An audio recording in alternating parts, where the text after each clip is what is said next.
Now, onto the caster's desk as well. This is your host, Zero, and joined by me, none other than we got Peachy and we got Ray up as well. So, say hi to everyone, guys.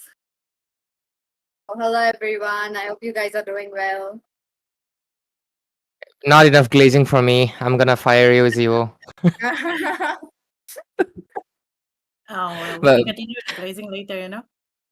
yeah, sure. You can continue the glazing later on in private. But of course, we have to address the teams today. It's gonna be Armageddon versus In Heaven, and it's gonna be a spicy one because, In Heaven is a team that got into the Swiss stages with some people would call it luck because obviously ABM withdrew from the tournament, Mythic Showdown Season 1, and because of it, In Heaven got the slot. So I'm looking forward to how they're gonna be performing against another really rising. At this point they can be considered basically an above elite team. It's Armageddon Esports. They have dominated a lot of tournaments and I'm looking forward to how they will fare against In Heaven, which is also kind of similar, a very strong underdog that is rising in that elite leaderboard. Yep, certainly. In Heaven and Armageddon, they have been quite on par with each other in the tournaments, right? We have seen them go against each other. We have seen them win some tournaments here and there, and of course, I think these two are quite the good matchups. Don't you think, PJ? Definitely.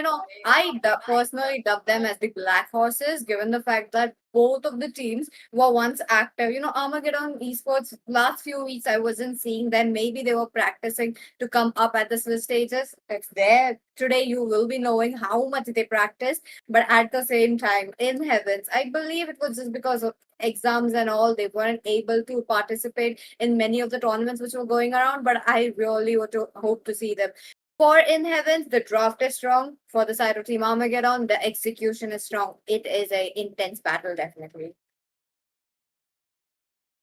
Yep, certainly. I mean, we do get to see a lot of surprises around when we do see both the teams playing against each other or playing when we are around the matches. But the thing is, with the changing of the meta, it's mostly on the utility jungle with the chunky heroes out there. Do you think both the teams they have enough hero pool to have their way on adapt into this new changing meta, Ray? I think so because actually in Heaven, at least maybe they're a little bit limited. But Armageddon Esports, I mean, shout out to Yuri, of course. She has been doing.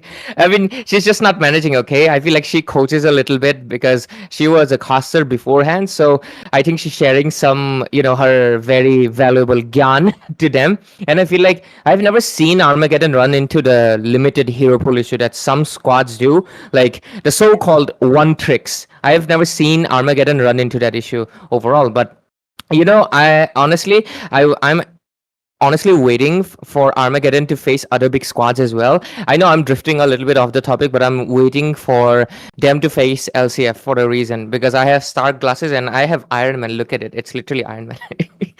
But jokes aside, though, I think the draft has begun. And Zio, come on, do the honors. The draft has begun and it is gonna be a best of three as we said.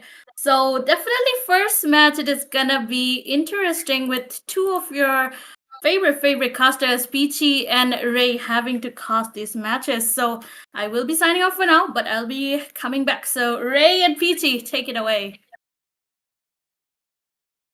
Let's Absolutely, thank go. you. Let's go. The draft is on. Now, both of them, Black Horses for me. Given the fact that both really loves to play a lot of tournaments and they have one enough number that they can be dubbed as one. So again, the matchup really favors them. It's going to be, an underdog versus an underdog. Let's see who rises up. It's going to be a best of three series. Yesterday there were a lot of clean sweeps. Will there be more clean sweeps today, Ray? Yeah, I'm looking forward to it. Yesterday, if I'm not wrong, it was Zohan versus IGN, and then Tartarus versus Peak Diplomat. Both of them getting a clean sweep, so they're already in the 2-0 score leaderboard. Group.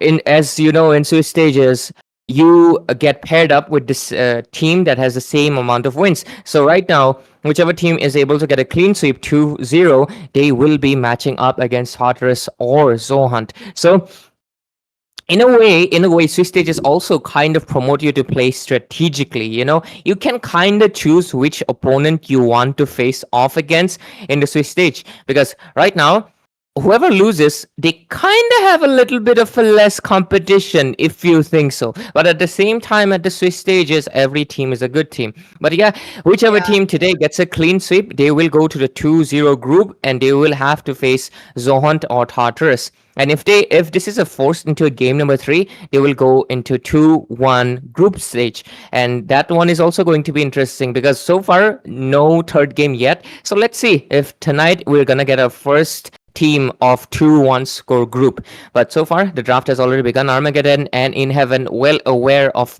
each other's lineups, but I am familiarizing myself a little bit more with In Heaven, because it's been a while since I last saw them. A lot Yeah. of nice names, especially Bitoski's favorite child. I want to see him play mid lane. But I have seen in heaven, okay. I know them a little bit, but I do see a lot of lineup changes. So I'm kind of curious how they will be working around it. Now, I do remember Spit. And other than that, everyone, maybe Batowski's Fairchild, it may be someone that I knew, but they have changed the name. But it's not the case today. So I'll confirm that later on. I'll have a good chat with them. But other than that, I want to see in heavens how they will be holding up. Armageddon Esports, they are no short of having that execution part, but here we are. They have done their limited research. They are banning those healers. It's crazy how it's not yet the tank meta. I mean, it's just the Berkshire getting entered, the Fredrin with just a half step, not even a full one step, and yet people are banning the Florin and the Matilda. The power those two heroes hold, it's really crazy. Yeah, because Mathilda just has a really absurd amount of utility, and of course the clutch shields. You want to avoid that. On the other hand, the Florian just provides a lot of utility, and if you know, Florian also gives whoever she gives the flower to, they get a little bit more attack, which extremely helps if you're playing Granger or. I mean, before when Saber used to be meta, Saber, like your basic attack it gets enhanced with Florian's passive, and it really helps on one-shotting and finishing off. Especially, of course, if you have the Sky Piercer as well, it's bonus damage over bonus damage. But overall, we're seeing, of course, a Kimmy first pick coming in, possibly a mid lane or maybe even a goal lane. But I think it would be best to go for the mid lane. So let's see how Armageddon responds to it. Zushin, my wife, is still left out open. So is the Katot, Hylos, Badang. So 3 really good contenders to go for. Oh my, I really love how members are going in for the Kalia band, but back again to the picking phase. It is a Kimmy. Kimmy mid lane. I really want to see the Kimmy onto the mid lane. But now that we do have a Granger though, are we looking at a Kimmy versus a Granger? Very, very less chance, because I really don't prefer a Yep. Kimmy onto the gold, rather Same, than yeah. she does have a lot of potential in the mid lane than a gold laner. So yep, that I want to see. But against a Granger, Airtel is not yet, Airtel is not being quite picked off a lot lately. It's not just the counter anymore, and I feel like the had it being open, we might be looking at that. But there's a Berkshire. They need to counter that Berkshire. They cannot pick something like a Hylos. They cannot pick something like an Estes as well. But Team Armageddon can go in for an Estes. They can go in for it, but okay, they go in for CC, so that basically eliminates a chance of them having a tanky initiator. So what they gotta do right now is to have some form of a tanky jungler, because if they don't do it, if they commit to a fighter or at worst case scenario an assassin jungler, their lineup is gonna be a little bit too squishy. And let me tell you, Granger loves squishy targets. It's just easy food for him, and you don't want that to be happening. It's really interesting that the Zushin has been left unscathed from the hands of Armageddon, of course, because in heaven they cannot afford to go for a Kimmy goal lane. So it made sense that they did not want the Zushin, but it's Okay, the other side also did not go, so I feel like the Zushin is gonna get banned out by In Heaven at this point. But that does leave out the Hylas, the Gatot. Armageddon, they can pick it up for themselves, especially the Gatot, because Gatot will provide the main thing is that the flank. Kimi will have to forcefully either use the first skill or some spell to just survive the AOG, right? And that makes her vulnerable. So I'm really honestly looking forward to a Gatot pick coming in from Armageddon on the EXP, of course, because yeah, this is a Rome Bakshia that's right now making the pace into the ML scene. Agree. We are back again with the tank meta. I did not want that, but somehow, somewhere. But do you think we will be getting that Lancelot tank? I mean, it has It's just the issue. Yeah, it's just the it, issue with Lancelot. it, They need I to reduce the buff. force swing of his ultimate. It's absolutely nasty because almost all of the recent heroes like Guinevere, Clint, Claude, Irithel, everybody has force swing reduction. Which, if you don't know, ladies and gentlemen, force swing is basically when you use a skill, it's a slight delay you get before the skill is done, and also before you can do a basic attack or move around. Lancelot in the game, let me tell you, he has the biggest force swing. His ultimate can be cancelled non-stop, just like Tigreal. Like you can cancel Uh, Tigreal ultimate like 100 times before you can even get to cast it. All right. So yeah, until they fix that force swing issue, he in this fast-paced meta right now he doesn't have a place. Unless obviously they just decide to giga buff his damage, then yeah, he's back into the meta. Because I remember Tank Lancelot was there for a reason because of the Thunderbelt buff as well as tank items buff, but obviously it's not happening right now. So people are doing going for a burst build. But yeah, the burst build is also very weak for the same reasons I mentioned. So yeah, I don't think Lancelot would be a viable case. But hey, I've seen one in the wildcard stages. I won't be surprised if anybody wants to pick it up. But hey, really bad jungle speed. You want to outdo the Suyo, not be defeated by on the draft. So yeah, it's pretty clear. You don't want to pick it up. I would definitely. I think it's mostly likely gonna be a Julian. At most, Julian or an Exborg. But even an Exborg is a bad choice because look at it. Granger Farsight, just unlimited range. That's true. Now, the Farsa reigns is really a good thing that Team Armageddon Esports have gone around with. But what are they Okay, going to take? I should have seen that coming. Yes, I know that the cutout cards are one of the classic picks when you pick, especially against Eve. It's like a number one The counter, panda. but it's just moving around for the Fasa as well. Now, with the addition of a Akai on the jungle, interesting. Fredrin getting banned out, it's a kind of good bans. You don't want that bonk that he gives. The appraiser's wrath is really a lot, especially for the Harad though. He can the range is there for the appraisal wrath to actually get him hit unless he has to take 2 steps to just dodge it. But Fame though, what is he going to go? Oh. Phobias. What are your thoughts on that, Ray? I mean, it's actually surprising he was left alone. Sometimes I forget this guy exists, and I feel like teams forget he exists too. Because mainly, either he gets banned out or he gets first pick. But yeah, the way they drafted was a little bit different. And I think I kind of see why. Just like I mentioned, once they picked up the CC, once they pick up the CC, they were kind of set in stone. If you do not pick a tanky jungler, you're screwed. Who is gonna be the frontliner, right? You're gonna get absolutely decimated by the Granger, and that's the whole thing I mentioned in the draft beforehand, right? And that's why the Fredrin ban came in. They did not want it, and since the Fredrin is banned out, Bakshia is taken as a preventive measure, and obviously you don't really have the Lucas either. The only option that they had to go for the good old reliable Panda, Jack the Black version. But yeah, I think it's gonna be an interesting one because we haven't seen a panda in a while. But of course, ladies and gentlemen, welcome to the day 2 of the Swiss stages. It's gonna be In Heaven versus Armageddon. Both of these teams haven't scored any points into the Swiss stages just yet because it's the first match of the evening as well. On the casting desk, it's the names are wrong, but don't worry, I can correct it immediately. See my magic. Well, obviously, it's the production instead. I'm myself, Ray, and joining me is Peachy, who's gonna be bringing you the thrill of the team fights, and of course Zero on the host desk, who's gonna be watching it from the sidelines. Let's see. Day number 2, game number 1, and match number 1 as well. interesting. I really like how team in Heavens have went in for a tank versus tank, not an assassin versus tank. Previous few days, like the day number one, we have seen a lot of Baksha getting picked, as well as at the enemies you see assassins, but not in this case. I am curious if they are updated with the meta, if they are updated with the rotations or not. As of now, there's a lot of pressure onto the top lane. But wait a minute, the Rotasa gets Blood. started up because that is a first blood dropping in. The revitalize won't be stopping in, but Full Metal being level 4, Fame will be pinned down to the wall and double kill by Josie. That is really devastating to see. But wait a minute. Oh. For Billie Jean that gets a 1, but he will be moving down. Triple kill. Maniac is there, Nah. but obvious. This is the most fastest Maniac I have seen. No, I will dub that as a Maniac. Phobius, let's now count that's your kill.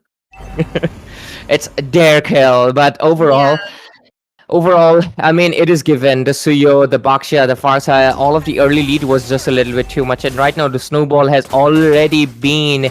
The butterfly effect is there, and the snowball is just going to grow bigger as the game progresses by.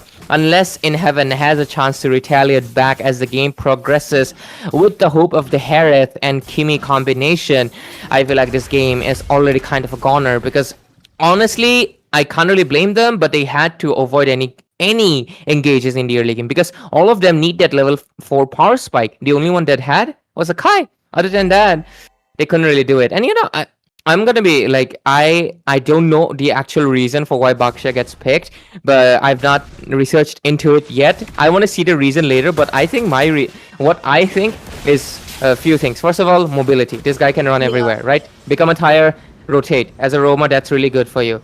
But then he can take a lot of damage. With his ultimate, he gets a damage reduction. He can take a lot of nit-bit damage, which is really good against heroes like Kimi and DPS mages. But I think one of the biggest reasons is the mental play.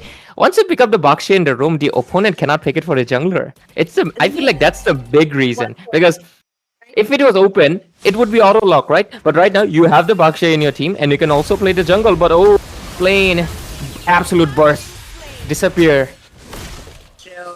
Now, there's another reason for why Baksha is getting picked. The popularity of Florin, Estes, and the Matilda.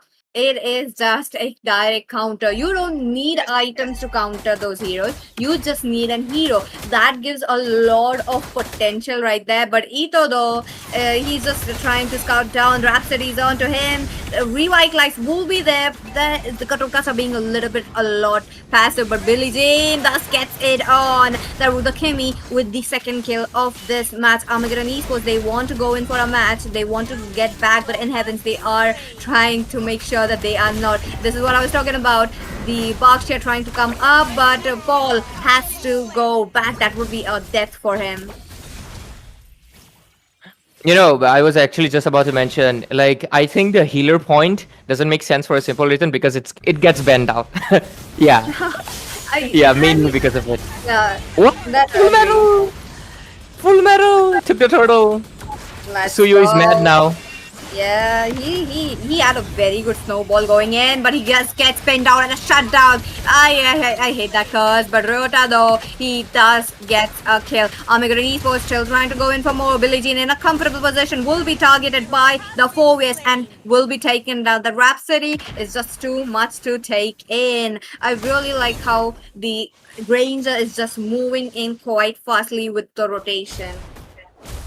Billie Jean, it's not my love. if you know that song, you're base because that's what Kimi has kept the name as. And Ito, I want to see. The burst comes in. There's no way Gatore will survive. Unfortunate.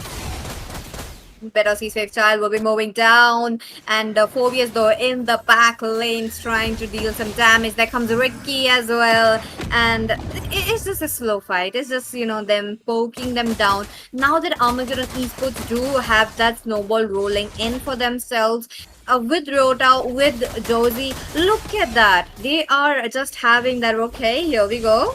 We do have a fact. Yeah, overall, like, okay.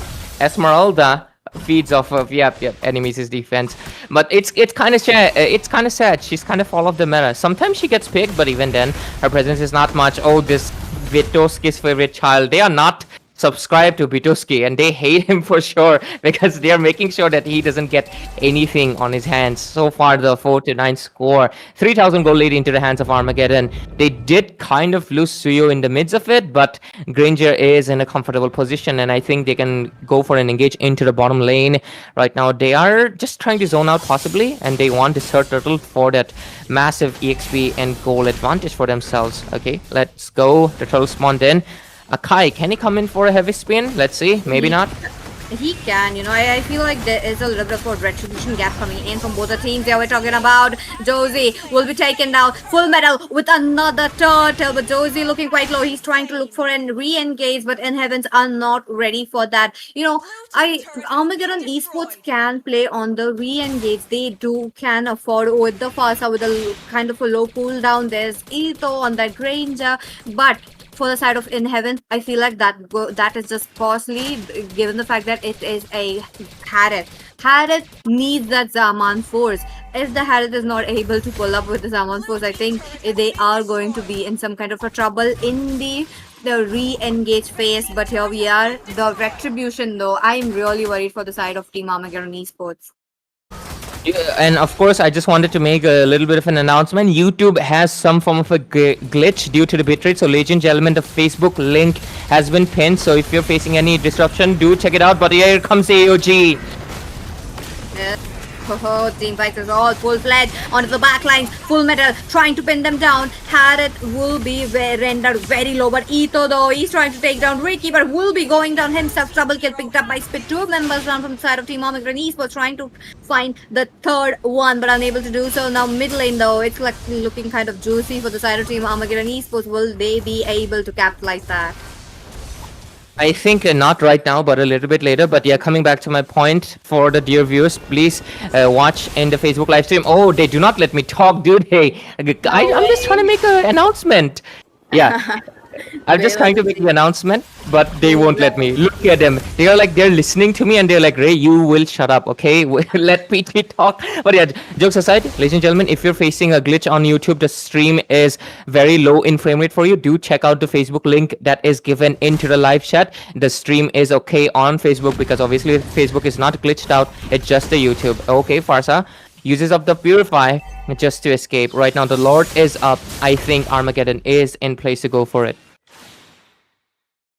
Again, worried about the retribution though. Armageddon Esports though, they have a very good snowball running around with a heavy spin on that Bakshia. Not a viable option, but he still makes that play. But at the same time, there's the 4vs onto the backlines trying to jump it down. Full metal very low. Josie jumps in, does get the damage on to the battlefield, and Ryota with the feathered airstrike looking quite good. The damage is just on, but Ito though, he's all alone. Ricky on a hunt with Spade, but Spade will be busted down by this Suyu. Double kill picked up by Josie. Will he try to go for another one? Yup, he does. Gets the Parkshia.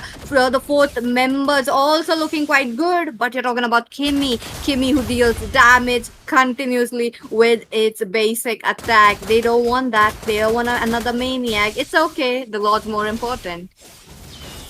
They're gonna get a lot just like I predicted because their snowball effect is a little bit too strong for In Heaven to really handle, and I feel like a little bit into the drop. Gatot is just not seeing a good day. He's getting absolutely slaughtered each time he just appears. Farsa pops in the ultimate and Suyo with the farm right now at around what? How much he's standing actually? I would love to see the itemization. I think he's full build, level 15. Okay. Yeah, he's one item away from getting the full build, almost done with the Malefic Roar. So he's basically able to burst out the Katot Kacha, who's what? Oh my god, only 4,000 gold. That is so low, but they're gonna go for another engage. Fame does get pinned out onto the wall. Heavy spin just too costly for the Sakai. Now you're talking about Madara joining into the land of Dawn. Top lane is just too much to handle given the fact that they are getting poked down by Ito. Left and right, the Rhapsody hits so much, and the passive is there to make sure that they will be not losing those inhibitor. But wait a minute, Spit. He's on the Harriet. Harriet is just getting zoned out. He's having very limited movements in the map, which is definitely a problem given the fact that the Petrovsky Space Child is really aggressive. But okay, it looks like Billie Jean does gets a set on. Fame as well as Ito does gets connected by the curtain call, and Ryota makes an early feather airstrike. Not a viable one. I mean, I don't want to see them losing their resources just here, given the fact that there's no opening. You know, it's just a simple fact that Kimi doesn't have the Divine Glaive or the Sky Piercer, if I'm not wrong. I missed out. Can we see the itemization again? So, because it's a little bit...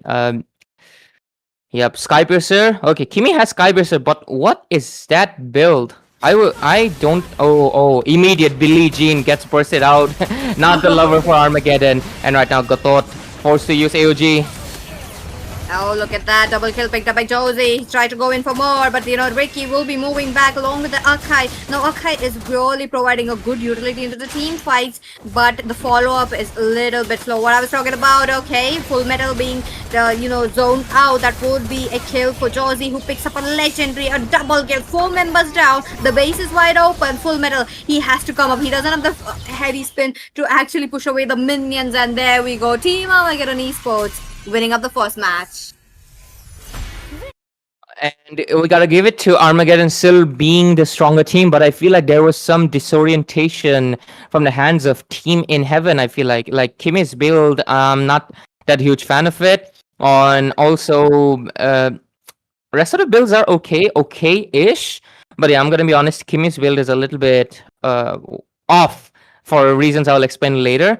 But other than that, yep, the draft as well, giving out Phobius, Granger, Farsa, so many potential power picks was honestly a really bad choice. Instead of the CC, I think they could have went in for the Phobius, and it would have really saved them a lot of time for a simple reason. They were planning to pick up the Harith. Because of the Harith, Salta Paul was alive for so long because he was just able to spam his the Infernal Pursuit so many times. And that's the main thing. If they picked up the Phobius, even Suyo would have had trouble. So yeah, I feel like they forgot about the Phobius just like I did.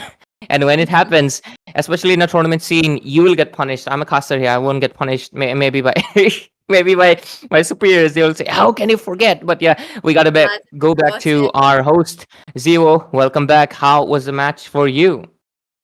Glad to be back, Ray. The match was quite interesting because, as you said, the Phobius pick did work out for the side of Team Armageddon, but then again, it gave a lot of trouble to In Heaven, right? But can't forget can't forget the early game snowball that they gave to Suyu, and I think that is one of the main problems that players face. Like when you give Suyo, as PT said, the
दिक्कत देने वाला है। थोड़ा सा फिर से यहाँ पर लौट आएंगे, अंदर जाएंगे, perfect.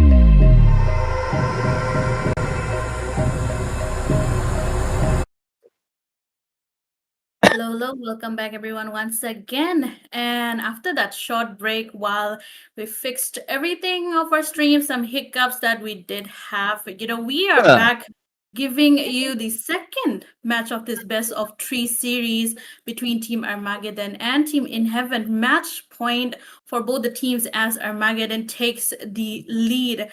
In Heaven, they have to try their best to have a comeback in this match.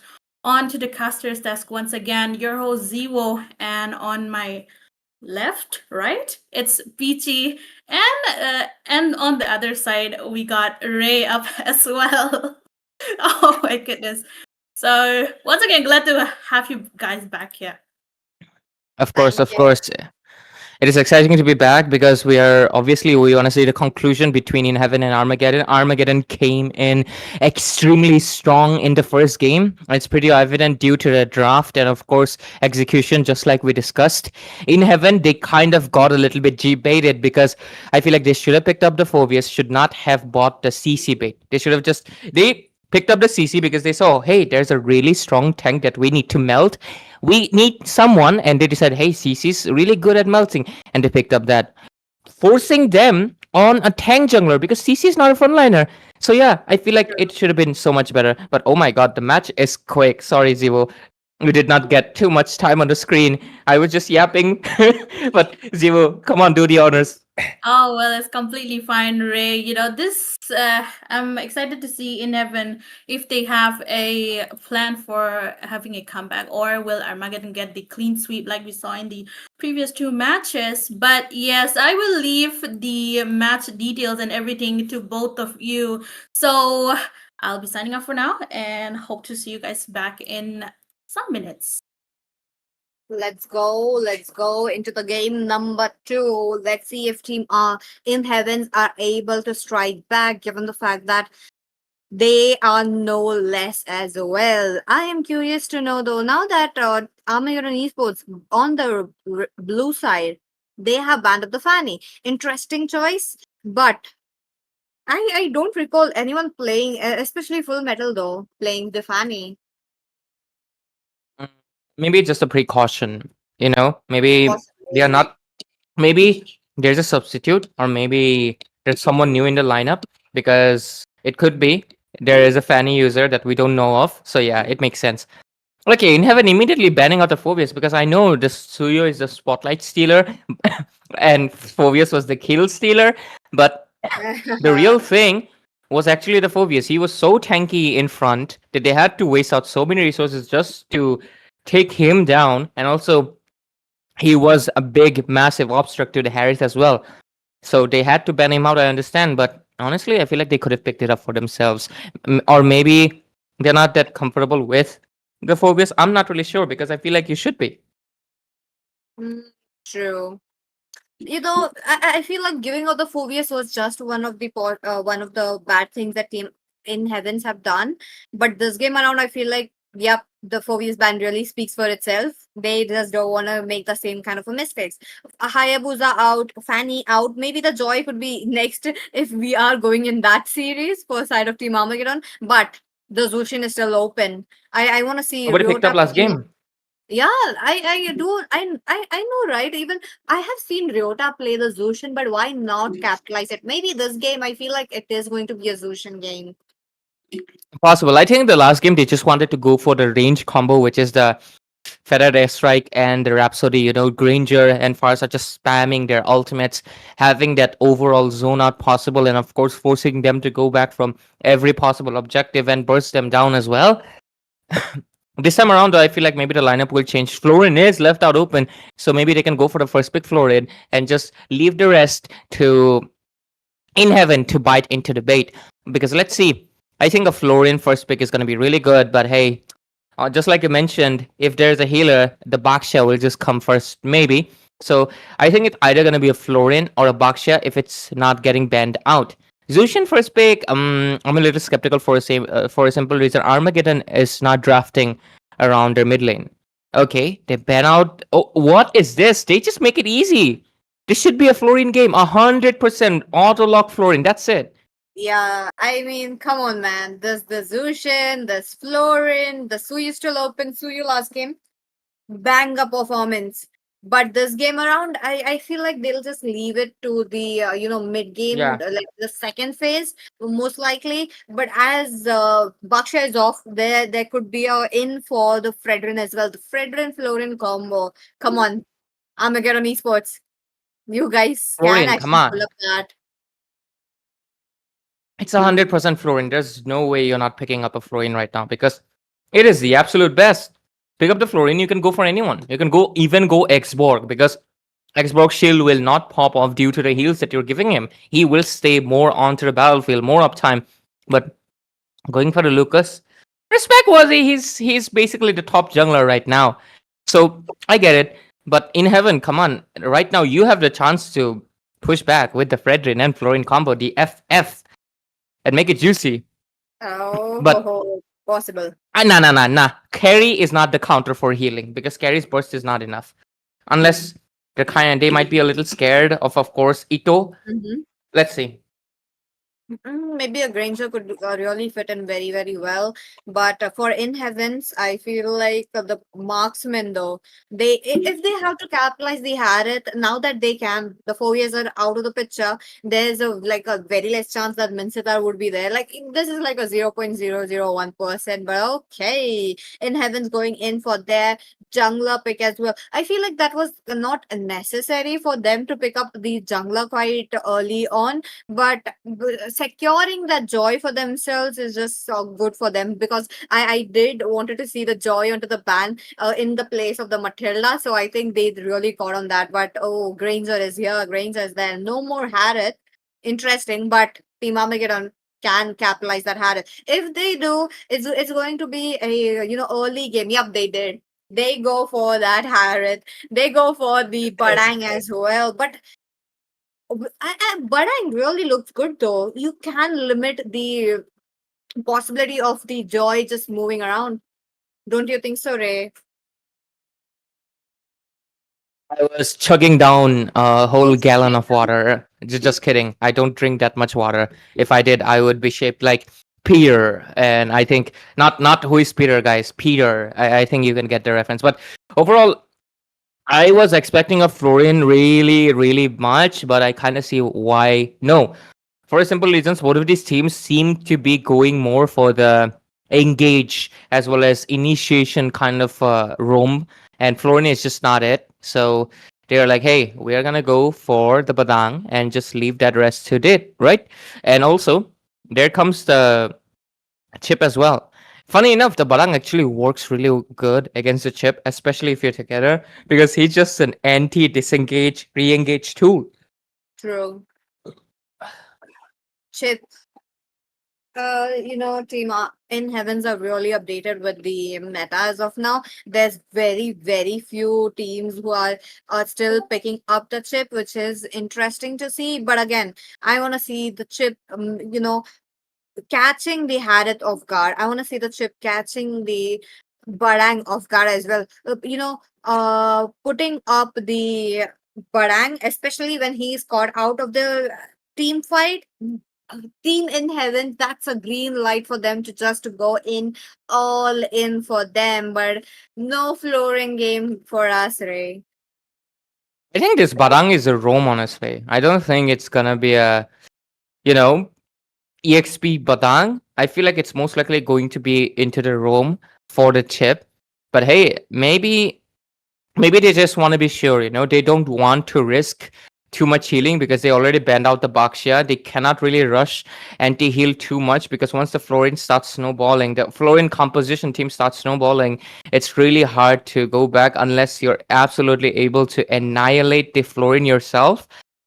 But they do have the joy, so I'm not really sure why they decided like they are a little bit afraid of the Florin. They could have banned out a possible mid lane contender because the Farsa still left out open, Zushin still left out open, and the Louis left out open as well, which is absolutely perfect for Armageddon to just pick it up right now and just make sure that Chip doesn't get to shine even a single minute into the game. Okay. like how the drafts going in, they just made sure to get all the counters out of the way, which is a good sign. But for the side of Team Armageddon as well, they are doing the same. Oh, finally, we are looking at the Zushin getting banned. It's been such a long time, I feel like the Zushin should have been prioritized this game as well. The Zushin could have been such a good pick, but they did not go in for that. Back into the picking phase. Katut Kacha once again. Katut Kacha last game was a little bit dicey though, given the fact that he was quite aggressive and he just popped his revitalize as soon as possible. So I wanted to see some kind of a AOG place coming in, which was not very much visible. Honestly, it's just a simple fact that I feel like Gatot responsibility. I told you there was Louis coming. My wife might be banned, but your wife is open. Hey, look, they're standing right, above and below each other. But yeah, overall, the glue is gonna be really nice. It might be a bait pick to force In Heaven to pick up the Vexana right now, but okay. Not sure about this in any possible way, honestly. I'm not a huge fan of it, but hey, if it's a really good slingshot Florin, I'm still thinking about Florin Novaria main, I think it's a good one, but just to check out the bushes for the diversion, this is not honestly a good pick, the Novaria. And yeah, I'm a huge simp for Florin, Kalia, Zushin, almost everyone. But yeah, I'm keeping Louis vacant for Peachy, guys. So yeah. Leave something for me to also, Ray. Yeah, it is obviously your Bay, your Bay, Luo Bay or Bay. Yes, sir. But yeah, I- overall, again, I'm a little skeptical about In Heaven's draft. I feel like the Vexana was right there, or maybe a Foramis for anything. They did not commit to it. I just don't get it. The Vexana would have been so juicy because people underestimate the Vexana against the glue, but let me tell you, once glue becomes those little babies with the grab, let me tell you, he gets one-shotted. And he even one-shots its team. It is disgusting what a Vexana's Netherwing passive can do. And that's why I feel like the Vexana was so much juicy here, but they did not go for it. They went in for the Novaria. I see the vision. It's for the poke, it's for the range, and it's to make sure they get the vision on the bush. And Ryota doesn't get to make the diversion plays, but let's see how good it would be in execution. Because, ladies and gentlemen, welcome to the game number 2 between Armageddon and In Heaven, leading with 1 pointer. And of course, into the casting desk is myself, Ray, and joined is obviously the beautiful lady Peachy herself. And we have another one, our host Zero, waiting from the sidelines, watching from the backseat. But let's see how this game goes. Overall, I'm a little skeptical about the mid lane. What about you, Peachy? Billie Jean definitely went in for that MPL pick, which is quite rare. But look at that, the shots are really coming in for him. So I would love it, yeah. Yeah, I want to see how much damage he actually deals at the end of the match. But as of now, look at the position of the Joy. He is all there to steal every single creep, making sure that Lucas won't be getting any. Taking such small creeps, it really shows a lot. It really shows that you are very well aware where the Lucas is going around. If the Lucas was on that side and the Joy was at the same, it could have been a problem. But onto the bottom lane, I do see Petrovsky's face child moving away from the danger. I want to see the first blood, and I have a massive feeling it's gonna be the Chip, because they are really trying to make sure that he doesn't get the level 4, because of course the Chip level 4 is the main tragedy, and they just want to make sure to avoid it. Look at them, they're already going in. The Chip. Oh, look at that. Of now, Ricky's trying to deliver that taunt, but Full Metal tries to take down Ryota, but unable to do so. There is Fame, who's just still working around, but Paul though makes a split very quickly, trying to move away. And Fame is there to protect him, so I don't think he will be taken down. But the first turtle is here. First turtle is here, and this time around though, it looks like In Heaven is the first one to respond to it, but Lucas comes in. Does he have enough sacred energy? Oh, he does not. It's a free turtle. It's a free turtle. Oh. that kind of costed them, that first engage because they did not get the kills. Let's see. Oh. No, they're not gonna do it. But yeah, this is actually one of the issues with Lucas. That in Heaven, I don't know if it was by luck. I feel like it was strategy overall. Because if you exhaust his red bar, which is the sacred mana, he basically cannot become the beast form. And without beast form, Lucas cannot come in for any engages. So it was smart in a way. If they can keep on continuing, and I think they will. Bottom lane, first blood. We were moving down, but the damage is still there. Split onto full metal. Paul looking quite low, will be taken down. Double kill picked up by this Joy. In Heavens, yet again with the early game snowball onto their hands. Now this is looking interesting given the fact that they have that early game damage. They have that early game heroes. The Novaria, the Joy. The Joy is the main one. Come on, guys. Yeah, the Joy is proven. They are really dead set on the chip. I understand it, but I feel like their obsession might be getting a little far. There comes the fisting. That's true. Top lane Fame will be taken down. Bedowski's Fate Child, that would be the one, but he will be falling down. AOG on the members, especially the right now. But Billie Jean did not get the shot. Etho tries looking quite low. There's Spit coming in at the right moment. He is a remarkable marksman, definitely taking down double kill, making sure that his team wins out the trade. So far, I think Armageddon is making the mistake. Oh, they want to go for the Novaria, but Billie Jean gets with the flicker. Overall, I feel like Armageddon is focusing a little bit too much on the chip. I get it, because the chip is the one who will basically call the whole team if he's on danger with the panic pick and panic clicking of the ultimate, right? But he can just decide to not do it. And that's what happens on the top lane. Because of it, the rest of the team just came in manually, and it was not expected by them, and they got rendezvous on the wrong spot. Right now, 1-5 in Heaven, doing so much better than the previous game. Novaria's presence so far is providing the utility, and she's doing a really good job at it. But Chip coming in from the back end. Let's see. Josie this time around. Shortcut. But I will be the first one to fall down. But Full Metal at the back lane. There's a 1v1 against the junglers. But into the front lane, I do see double kill picked up by Spid. But Spid will be shut down. Paul doing the God's work. I really like how he's marking down the Granger, especially, and making sure Armageddon Esports, In Heaven would be the one taking this taking this turtle for themselves. But Billy Harrod, that's really looking quite expensive for him, given the fact that he is out of the space. He is all alone. Rota just jumps. Oh, damn. And he's so wise. He's so wise to look another day. That Tornado Eye came in clutch, was able to save him from getting taken down. But overall, the score is 2-4-8. The goal lead of 3,000 under 6 minutes in Heaven this time around have the early game, have created the snowball effect, and it's really working out well. If they can maintain this frequency, they have Spit onto the goal lane, who is doing a phenomenal job right now. And a diversion into the bottom lane. They look like they want to go for Full Metal, not Alchemist. It is Joy, but she has the dashes. Yep, she can get away. This is what I'm talking about. The limited moments from this Badang is really going question. Wait a minute. Joy just got teleported. The shot was really coming in through, but Ricky would be the one falling down. That would be Full Metal surviving with full HP. But Etho though just gets a taste of that Sky Piercer. But at the same time, that is Paul all alone trying to, make sure the turret survives. But that is not a option for him. He has to let that go.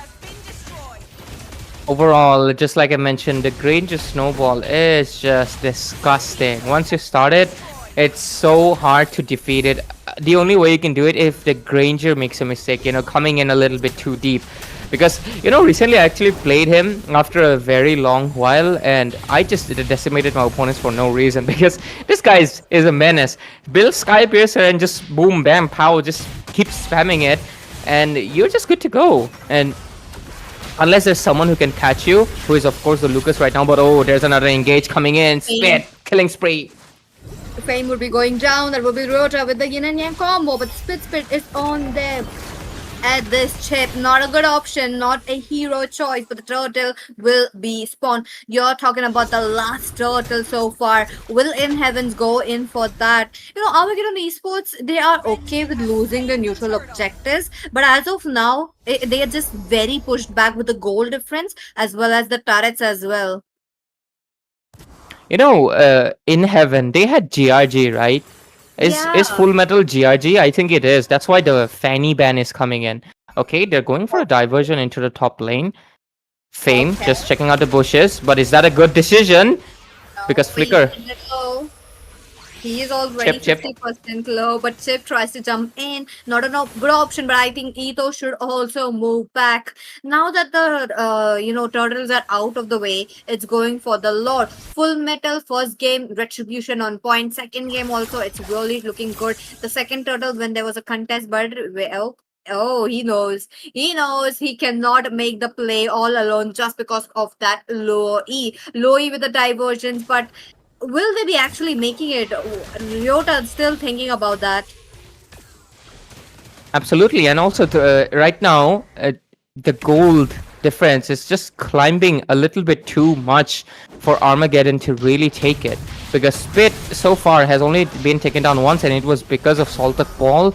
And right now, he's not able to get on top of him anymore. Oh, Granger looks like he's gonna get caught. I cursed it, maybe? No way, Granger Rose though, gold he clutch. does have the rose gold meteor, but he will be taken now. That will be the fall for you. And the Fame tries to move back with a sliver of HP. Ryota will be in that midst of that Full Metal, tries to get in. EOG doesn't connect there quite well. The flickers will be used every single possible. Zaman Force is there. Harith's trying to deal damage, but no, Harith is too behind. Betoski Space Child would be the last person to fall down in this team fight. I find it funny that Spit has been taken down twice by Ball. It's like he needs to stay away from the glue at any cost. But overall, I feel like Spit, that positioning was really horrendous. Because why would you go alone into the bush? Like, he went in alone in this bush. That is not a good thing you should do as a marksman, especially when there's a Luoi. 100% of the time, any bush, if there's a Luoi, there's a chance that there's someone there. He should have at least used the first skill to just check the bush. He did not do it. He went in blind, got fisted by the Badang against the wall, and obviously there was a glue on top of him. Even if the rose gold kicked in, he was able to survive for a few seconds. When the glue was on top with so much AoE damage in the team fight, he just got taken down by his own team. And I feel like he just needs to avoid that thing. Oh, Full Metal. No, that was just a warning. Just a diversion, diverting the attention from In Heaven. Let's see what happens. But overall, yeah. Spit almost threw the chance they had, but they're back into the motion. Let's see if they can do it right now. Yep, they got the Lord. In Heavens, look at that. Now that the shortcut is there, the Zaman Force Etho trying to deal so much damage. Full Metal will be shut down. That will be Ryota who takes the kill, but at the same time, Josie, let's not forget, the Luke is still dealing so much damage. Wait a minute, he goes to the Spit. Spit will be spitted out, and that would be Team Armageddon Esports winning up the trade. Almost giving a wipeout, but wait a minute, Billie Jean. Billie Jean. Yeah, no he way. is. No way. He just survives. But Etho is so low. After a Lord, a team fight, you have a 60 to 70% chance of losing it. In Heaven, they were doing everything right, but when they took the Lord, they kinda threw it from their hands. Because if they just played the patient game, top lane, Lucas might be in danger. The whole gang pulls up. Yes. This is what the chip is for. Taking out members. Surprisingly, I really love this kind of a chip plays. Yeah, that's how you're actually supposed to utilize the chip. And that's why I really highly advise not going for split pushes. If you have a Luoi, make sure you have the Luoi with you all the time. Because if you're split pushing, at least she can take you away from the chip, But AOG comes in, Ito cornered in the zone. But dashes away from the trouble. But Badang! setup coming in for this guy, but the members are looking quite low from the side of Team Armageddon Esports. They're still fighting. Fame still in the battlefield. Shortcut is there. That gives an immobilization effect. But wait a minute. Back line, It's going Lucas. to the back line, the diversion plays. Oh my god, what a diversion play coming in. But Josie will be taking another this double kill for the Spit, trying to go in for more. Ryota is all alone. Ito is at the back lanes, trying to deal so much damage. They're all alone, and a triple kill for this Granger, and that's an absolute wipeout. Full Metal just got executed by a turret. He got a little bit too excited. But overall, In Heaven is able to push Armageddon into a game number 3, forcing a game 3 after all, which basically means either of these teams will be the first one to go into the 2-1 bracket. Not a clean sweep, 2-1 bracket. In Heaven, gotta give out to them. And I feel like this time around, Armageddon's draft was decent. But yeah, the Granger, this guy is nasty. All right, this guy refuses to go down from the meta for 2 seasons. He has absolutely decimated what the goal lane is right now. And into the right hands, this guy is a beast. And Ito proved it in the first game, and right now Spit is proving into this game. And I feel third game, nobody's gonna get his hands on the Granger. It's getting banned out. There's just no way. Overall, this was a great game. Fame, a lot of great engages. He was doing God's work, but Josie was pushed back a little bit this time around, as well as Ryota was not able to make the plays. I was skeptical about the Novaria, but she did a good job. What do you think, our host Ziwu? Well, the Novaria pick, right? I think she kind of played out really well in this team comp for me, at least, because you already had the magic damage with the Joy. And the Novaria, her skills, you just use her. She's mainly used for giving visions, and I think it was very important because there was a Luo Yi onto their side. So definitely it worked out a lot better in their hands. And I can't forget Spit out here, right? He was just dominating the whole match with that Granger. No one to absolutely shut him down or catch him, despite him getting caught up once or twice or thrice due to his own mistakes. But aside from those, he has been quite good with his positioning. And of course, if your Granger gets that farm once, it's just unstoppable. The top of that team, Armageddon Esports, went in for that Lucas, right? I wanted to see the Lucas having that brawly type of a movement. He is somewhat that kind of a hero who can easily reach to the back lanes, can deliver those mini crowd controls, which we have seen, the second last team fight which happened where, Lucas did caught the Granger. It was just so much good. I wanted to see that right from the game, like minute number 1. But we did not get that. As that Lucas plays, it was too passive. I think it came down to the draft, honestly. I already mentioned that the Badang was most likely going to go into the roaming position, and Badang, despite the great plays, I'm not a big fan of the Badang roam. I really like Badang EXP. I feel like you need something much more utility, because Badang is an EXP laner for that simple reason. Your tank engages either first or he engages the last. Your fighter tries to have that beautiful rhythm towards with it, If your tank engages first, baits out the enemies, your fighter goes in second, gives the finishing move for the jungler to do. Or you can do the reversing as well. Badang roam just does not give it to you unless you have a roamer that is also doing the same thing, which is like a Gatot, or maybe perhaps something else entirely. Maybe even a Beleric EXP. Because honestly, what you need is initiation. Glue is purely damage. He basically falls into the category of a Bakshia Uranus EXP. He goes in and gets on top of someone and dishes out the damage. That's basically his thing, right? You don't exactly need that on every composition. And this was actually an issue that last game, same thing happened to In Heaven. They picked up the CC for damage. As long as you keep picking up damage for your EXP lane, you need to compensate for those things. The crowd control, the initiation with your roamer, with your jungler, and with your mid lane. And Azio, I would say sorry for taking away the spotlight again from you.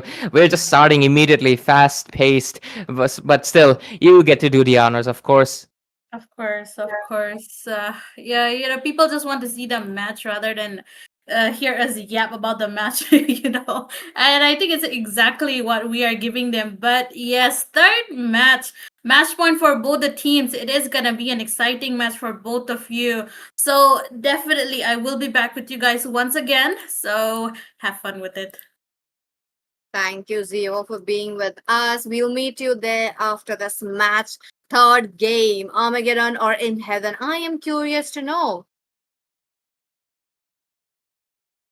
I think it's honestly speaking, this could be anyone's game because In Heaven has proved, but I feel like the main catalyst is still the Granger. Once the Granger is out of the picture, I think we'll have more of a clear winner. I feel like at this point of the time around, guys, just start banning Granger at this point. Just start banning Granger again, especially into the Swiss stages where every goal laner is so well equipped to just absolutely dominate with a Granger. Yep. But at the same time, Moskov is one of those marksmen that can win against Granger for a simple thing. It's faster attack speed, can rotate much faster with the SOD, or you can even go win the Irithel burst. I don't know why people have stopped picking up the Irithel. What's the reason? It's not like she got nerfed, did she? Like, did I miss a patch? I don't think so.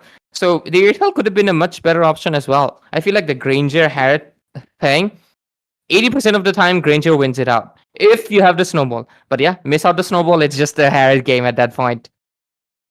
That's true. But the drafts going in a little bit. Team in Heavens, they know they cannot open up to those tank junglers. It was a problem for them into game number one. They won't making the same mistake. But now that they are at the same position, they ban up the Suyu. Respect bans are really on. This really shows that they just don't want to face those kind of a junglers. But Armageddon Esports, they are on the same note. They are banning up. No more healers are getting banned, but the healers are not getting picked up as well. So that is definitely a problem. Is this a Harrod game? I keep getting confused by the drafts a little bit. They keep healers open, they keep Zushin open, but they don't pick it, but then they ban it out. I don't get it. Like, you see, both of the games, you know, like we had Zushin open, we had Florian open on first phase. Okay, Matilda was banned almost all the games. She might be open this game around. And I swear to God, if they don't pick up the Matilda, I don't know why they're not prioritizing. They're prioritizing other heroes that are kind of getting proven to be not that effective. Because I've told you, right? They could have picked up the Florian. They could have picked up the Zushin. They went in for the Lucas, which proved out to be not that effective. Right now, we are back again. But this time around, we have two healers and Zushin open. It's a loss for In Heaven, ultimately, I can tell you. It's a loss. Because whatever they pick, 2 goes into the hands of Armageddon, and please, Armageddon, pick it up because there's just no other better draft. Come on. Because you have healers. Yeah, there we go. Matilda, now Armageddon, respond back with a Zushin and Florian. Come on, do it. Oh, no, Granger. Zushin and Granger. Go ahead. It's an easy game. It's a very easy game. Guys, come on, pick up my wife. Pick up my wife. If you, I mean, I already do pick up her up all the time, but overall, let's see if they want to go for the commitment with again the Badang and Granger. No, they go with. Oh, what is this? What is this atrocity that Armageddon is cooking up? Yuri, I need to talk with you because I'm not really sure. 2 junglers? Nah, that's okay. It got fixed. It got fixed because Harith and Joy are both from the same race. Yeah. It was Harriet was wearing a skirt for a few seconds, but yeah, overall, Harriet is back. But still, not a fan of it. But maybe Armageddon is cooking up. They're like, hey, Lucas and Harriet did not work last time. Who told you it won't again? Second time's the charms for them. And I like their confidence. I'm loving it. But let's see. I just want to see a Zushin or a Florian, honestly, because 3 games almost open and nobody's picking it up. But we look like a Full Metal. Why did I say it in that tone? Full Metal is going to be debuting the MOBA Fred. Let's go. Jinx would be happy to watch this match. Yeah, sadly Jinx is on a train right now. Okay, they pick up the. Are they gonna go for the same draft? Are they gonna go for the same draft and show them that, hey, first time it did not work, but we're gonna make it work right now because it is identical. If they pick up the Louis and who else was there? I forgot. Badang. Yeah. Louis and Badang. If they pick it up, it's just Florin. the same pick. I want to see a Florin right here. It feels like I feel like it would be giving a lot of utility right there. The heals should be good now that uh, Fredrin not exactly a damage dealer. It is a 50% damage dealer, 50% tanker. Now they do have someone like a Florin as well. But oh, sorry, not a Florin. I mean the Matilda. And Florin gets banned. Man, come on. What is this? Wait a minute. The Faramis is banned. This is just because for this glue, understandable. But what if they go in for the Vexana. Valentina though? Yeah, Vexana is also works. perfect. Vexana is It's- absolutely perfect. Yeah, Valentina is good as well. For sure. I want to You see a know, Valentina. yeah, either of the V is good. The V is nice, but I'm just not understanding why Armageddon is kind of refusing to pick up the healer. Is it because their roamer is just not like, hey, I don't want to go for something that's squishy and vulnerable. I want to go for blood. I want to fight. I think that's the whole reason. I feel like he's just much more comfortable into something that can give a set rather than, I mean, when you play a healer, you're very passive, but I think some people do undermine a healer. Healer's positioning and presence in the team fight can be changing, all right? Especially Florin. Her utility is not something that we can, joke about. But overall, not picking up the Florin again. They go in for the Lucas and they go in for the glue. I want to see how it works out. I am honestly, just like I mentioned, I want to see a Vex or Valen. Root for a Valentina pick right here, but let's see if Team in Heavens are able. Finally, Yes, sir. Yes. Armageddon wins it, guys. Sorry. Yeah. I really like how Armageddon, kept it for the last pick, not prioritizing it. They just kept it hidden. It's like it is open, but if you guys are okay to pick it up, you guys can. But if you don't, we are the ones picking it up. So I like that kind of a strategy coming in from the side of Team Armageddon Esports. But this time around, there is a Gatot Kacha. I am really wary about the Gatot Kacha pick. I am not sure. I want to see that kind of AOGs dropping in where it's just like catching through people, three people. Day number one, we did have it in from the side of Team Tartars. From here, I want to see that kind of a gameplay this game as well. Yeah, same here. But overall, this is obviously, it is mirroring the draft of game number one, if you remember, right? Farsa Granger going for the range, going for the burst, going for the zone out composition. Just want to make sure that they have a kill box area, that they have dominance over. The Gatot Kacha just solidifies it. But they have two more trump cards right now, which is the Fredrin and the Matilda. They are going to be really crucial factors. If they can execute it well, this is honestly, in Heaven will have such a huge edge over. But at the same time, there's this, okay, they go in for the Hilda, so that is a Hilda roam, a glue in the EXP lane, and I'm a little. Zushin will be easily overwhelmed if in Heaven just decides to gang up on her, because they don't exactly have any crowd control except the Zushin. And Zushin's crowd control takes 0.5 seconds to kick in because you need to use the Lantern Flare. So Armageddon, not really sure what they're doing with the draft. But hey, we will soon find out because, ladies and gentlemen, welcome to the Land of Dawn. This is going to be Armageddon in Heaven, third game. So that basically means the winner goes into the 2-1 brackets. Let's see how they perform. This is the second day of the Swiss stages, third game of this evening of this first match. Into the casting desk is myself, Ray, and I'm joined by Peachy and our host Zio, who's watching in from the back ends. But hey, Peachy, what do you think of the draft? I am a little skeptical. I feel like Zushin alone is not enough crowd control. I mean, early game, yeah. Later, not sure. But they have a lot of damage. They do have a lot of damage. They do have fame as well this time around with the Hilda. I want to see him picking up the Fury Hammer and just dealing out a little bit of a chip damage. But his positioning, he's just waiting it out. He just tries to just give that information for the marksman, which is a good thing. But Full Metal, will he be going towards the Gold Crab? Nope, Gold Crab will be taken for that Granger. Interesting, he does wins it out, but Ryota though, he is the one winning his own lane. Ryota. I mean, That- it that- just Zushin. Zushin just leads on, especially because she gets a power spike at level 1, basically. Unlock the second skill and you win against almost all the heroes. So yeah, overall, it does make sense. But once the Farsa gets to level 4, that's when the danger comes in. And they have to say, what's up, danger? And come to the turtle right now, because level 4 is crucial. Let's see, EXP, not yet level 4. They should be able to get it right now. Once they get it, they can go for the turtle. And alright, boots bought in, turtle spawned. Let's see what they can do.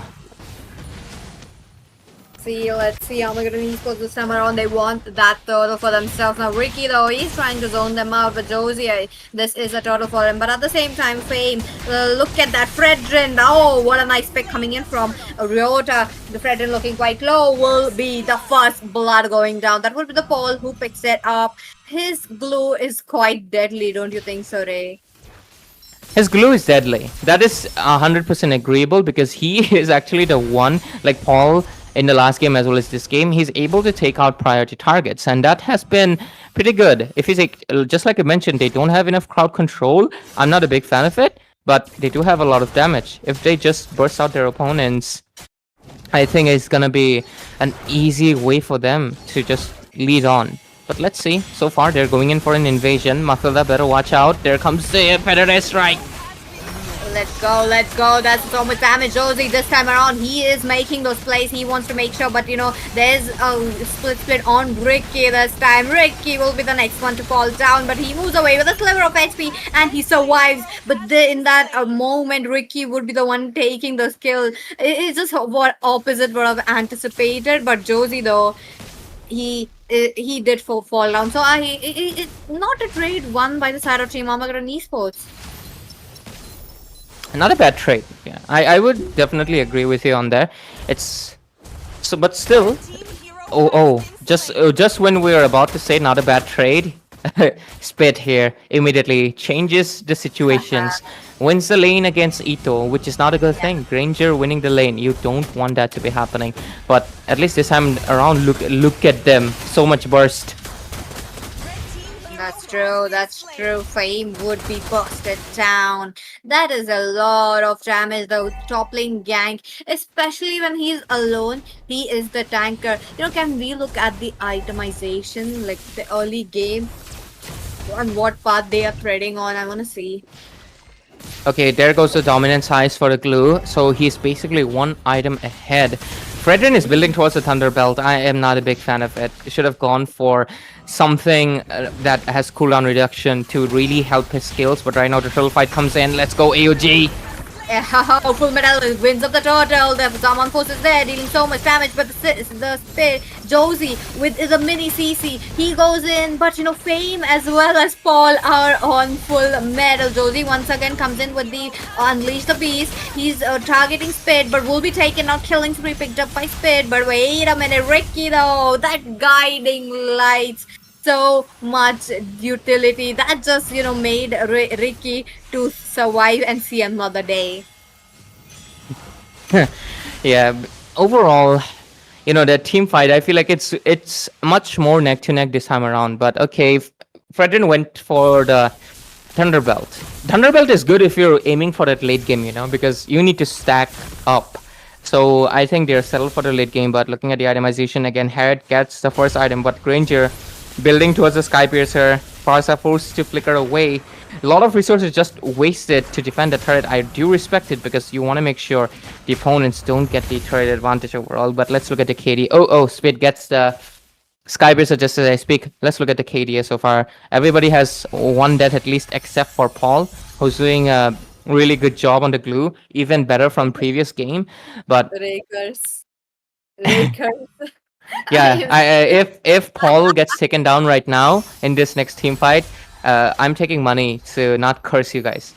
But yeah, overall, Spit again, 3 kills, and the Skypiercer building up as well. Okay, they zone out for. I don't get it. That was kind of unnecessary because no push, no objective. Billie Jean just decided to feel funky. It's okay. I mean, they just want to get that early clearance, but it's on the same path. Both of them did got their on the same side, but uh, in a way, they are gearing up for that turtle. If they have left it out, they could have been a little bit late. But here we go, Ryota trying to get stunned in, but no, he moves away. Ricky though, he's trying to deliver some kind of a taunt. Paul jumps in, full metal, getting targeted as of now. Ricky though, wait a minute. Ricky tries to jump in, but Fame though, he goes in.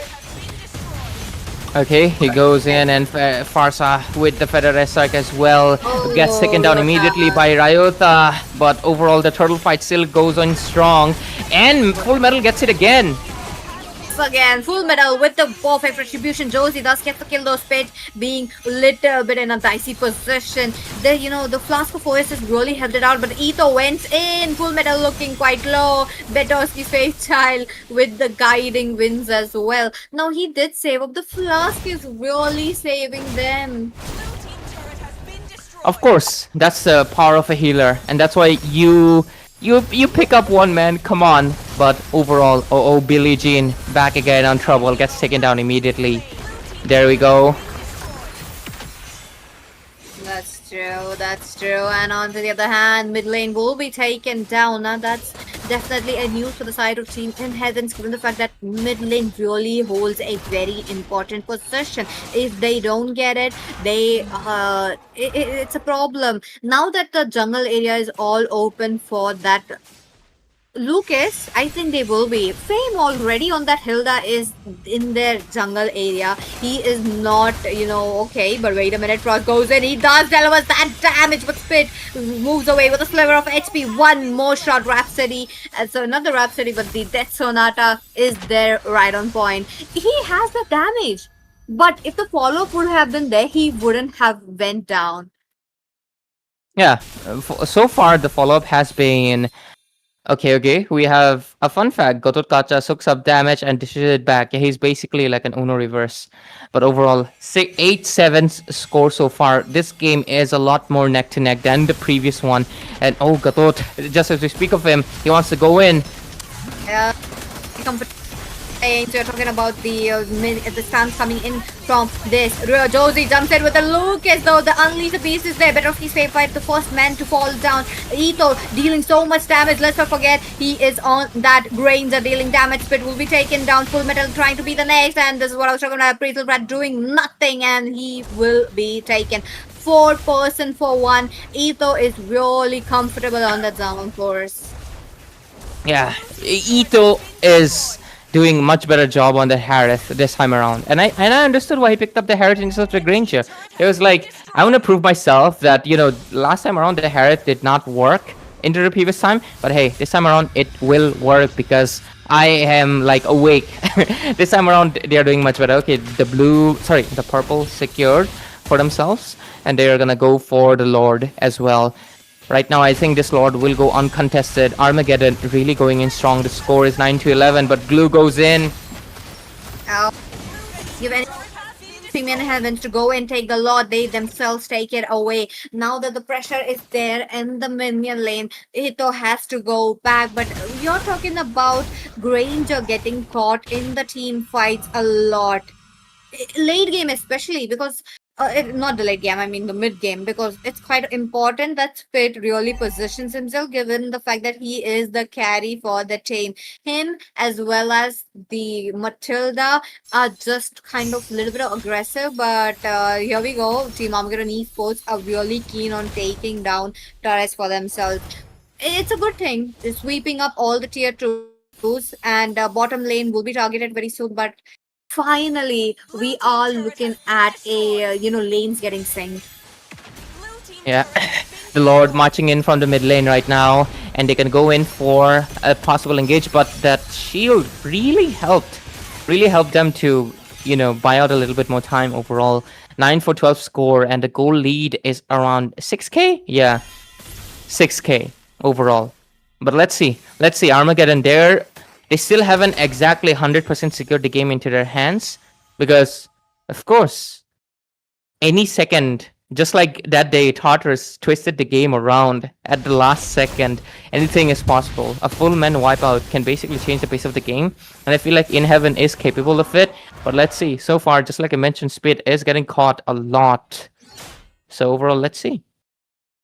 Oh my. Now that team in heavens are really pushed down to their inhibitors, they cannot turret out. If they go, it's going to be a problem. Billie Jean making unnecessary the feather airstrike. I wanted that during the team fights. It can easily overwhelm it or trying to pushing him out of that team fight. But that's not we are looking at today. But at the same time, let's see if Team in Heaven are able to take back the tempo the ones they lost. Here we are looking at the itemizations. Fredden with the all defensive units, defensive items. He's going in for Yeah. that Athena shield. Thunderbolt is an offensive one. Yeah, I It's mean, more like a damage one. So yes. it is a good overall. Granger needs that Blade of Despair to dish out a little bit more damage. The Farsa needs some penetration. Needs some penetration. Overall, yeah. Less. Everything else is good, but the farm gap is obviously being seen because the Harriet is much ahead of Spit right now, dishing out the damage. So let's see overall how this game goes. But still, I think it's just going to be an intense wait until the slot spawns in. Okay, Harriet going for the concentrated energy. Wants a little bit more sustain onto the team fights. I'm good enough. I would have preferred a Winter Crown or a Immortality though. I mean, Ricky is not making that AOG plays. He's playing it more on the front lines rather than the back line. So I feel like the Winter Crown won't have much of a impact right here. But Yeah. Lord though. They are not allowing in heavens to go in. Spade though, he does get Spain. Full Metal Tracker goes in and he will be stopped at the right moment. If he had went in, I feel like he would have gotten the retribution, but at the same time, Ricky though, he will be taken down. That's just Ryota as well as Ito who's doing the God's work. But wait a minute, Paul. Paul tries to make a play right there, but he doesn't want to get down with the inhibitor. Inhibitors are still standing, so they do have the chance of defending one, but it does come at a cost of losing as well.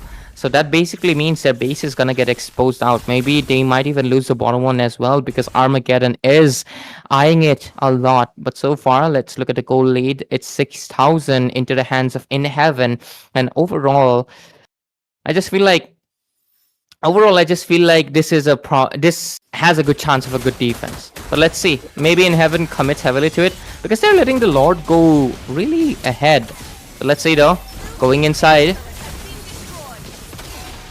Okay, the Lord's marching in. There's going a bit of protecting it, but at the same time, top lane already blown off. You're talking about the Paul making a flicker play. He does get Billie Jean fit onto the backline, trying to deal some damage. There's a Sky Piercer with the damage riding up high, but no. Team Armageddon Esports comes up as the victor, taking the game away. And they get it because right away from the minute one, despite I was doubting the draft due to the lack of crowd control, I should doubt teams more. Hey, pay me, guys, pay me. Let me doubt your draft. It's gonna work out well. But yeah, just like you mentioned, the damage was there despite the lack of crowd control. Yes, they do have good, like decent amount of crowd control there. So not exactly the most crowd control, but yeah, they do have decent amount. But just like I mentioned, there was a lot of burst damage. A lot of burst damage that Matilda cannot sustain. Spid had to reposition himself a lot of times. Billie Jean this time around was not comfortable at all. Was getting marked by Paul numerous amount of times. So overall, this was Armageddon's game from minute one, honestly. Unless there was a chance that In Heaven could turn it around with Spit's help. But yeah, it did not come to fruition. With the last Lord, they pushed in. True. And back again with us, Zero. Welcome back.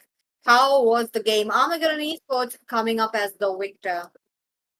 Yep, certainly. I mean, from the start of the game, right, from the minute one, Armageddon, they had been dominating. I mean, as you guys were talking about the draft, right? Even if they did not have the solid CCs Yeah. around, their small CCs all together, I think it stacked up and it worked out really well in their whole favor. And given that although, yeah, our Granger, he did his best. I feel like his team lagged quite a bit onto the execution part, and I feel like Armageddon, they had more of the execution part executed well for your side. So definitely, it was their game, and I think they were pretty confident about it too. Yeah, they were. What about you, Peachy? What do you think? Interesting game, definitely. I really love that we had a different kind of a gameplay in each and every game, which was number one thing for me. But Paul as well as Josie on the Lucas and the Glue combo, they really shined a lot. They, got it. First game, no, not the first game, but the second game, the Lucas was quite passive. This game, he was not. And I really, really love that. So it is going very, very well for the side of Team Armageddon Esports. But as for Team In Heavens, I am pretty sure that they learned what they were lacking. It was just day number one. They have to face all other teams. They will be getting ready. Well, in this tournaments, right, you do not lose, you learn. You either win or you either learn from your mistakes. So definitely in heaven, they have got a lot of informations that they can work on. They've got their homeworks piled up now with the first match between them gone, and Team Armageddon, advancing towards the 2-1 score bracket. But yes, it was quite a good match starting from the first match. It did not go fully one-sided or a full.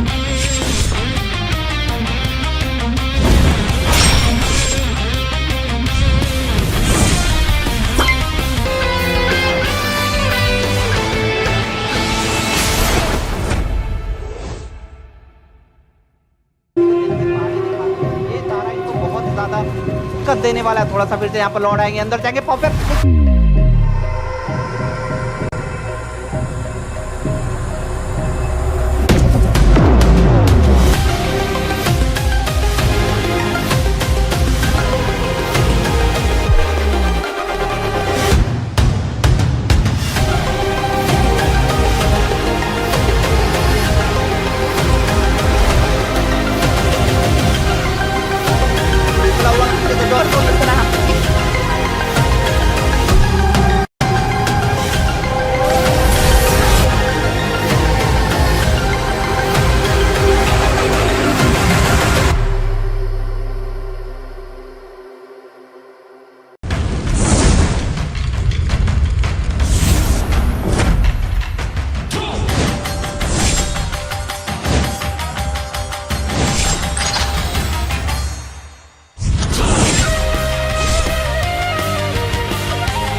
Hello everyone, we are back into the Mythic Showdown powered by IGC Indian Gaming Corps and co-sponsored by Vista as well. We are here for the Swiss stage and it's the second day guys, and telling you one of the best thing is the fourth match of the Swiss stage, and we're gonna see a legendary battle. Yes guys, you heard me right. It's a legendary battle. Every time whenever we see these two teams playing to each other, they play like those cats fighting in a railings or like something like that, or you can say tigers, lions fighting in a jungle. Right now it's none other than Team LCF versus Team Anarchy. Anarchy guys, they are the eliminators who just changed their name, and they're here again with that new name, with that new vibe, with that new aura to prove each and every teams that eliminators are not finished. They are here to conquer. They are here to take down the Mythic Showdown. By the way, it's your boy STZ in the host decks today, and in the casting deck, two beautiful casters will be joining me. One of the finest female caster, as well as and one of the finest male caster will be joining with me today. It's none other than Shinryu and Zibo. Hello, Shinryu. Hey man, I feel really beautiful here along with Zevo. Hi Zevo.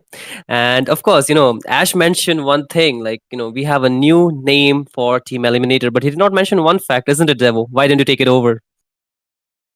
Obviously. Hello, Zivo. How are you? How are you doing? And you know better than anybody here about the Anarchy transition, getting transition from that Eliminators to Anarchy. Can you say something to the viewers that what happened, or why they just went for a new name? Is it like some zodiac fall, or like they went for some horoscopic thing in between these days?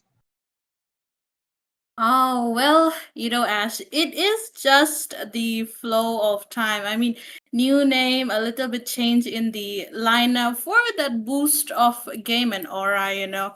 It we'll find out who the members of this new lineup are pretty soon. I won't be disclosing. Let's keep it a surprise. But yes, what I can say is you can expect quite a lot from this new lineup, and hopefully they do not disappoint everyone who is there, who is rooting for them up as well today.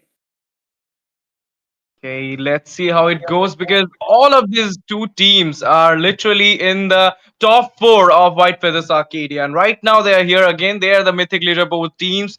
And Eliminators being number two in the Mythic Leaderboard after AVM getting fall down is literally, they are proving themselves in a lot of tournaments. But now, with the changed lineup from both these sides, we can say, because from LCF they lost their EXP, they got a new EXP. ABM's Anti will be playing from LCF as the EXP laner. And surprisingly, one of the member from Team Eliminators will be playing from LCF. That's gonna do a beautiful thing. That how, I mean, it's like something like, you can say, so I mean, Lionel Messi playing against Barcelona from Inter Milan. It's like that. Terror gonna go against Uh-huh.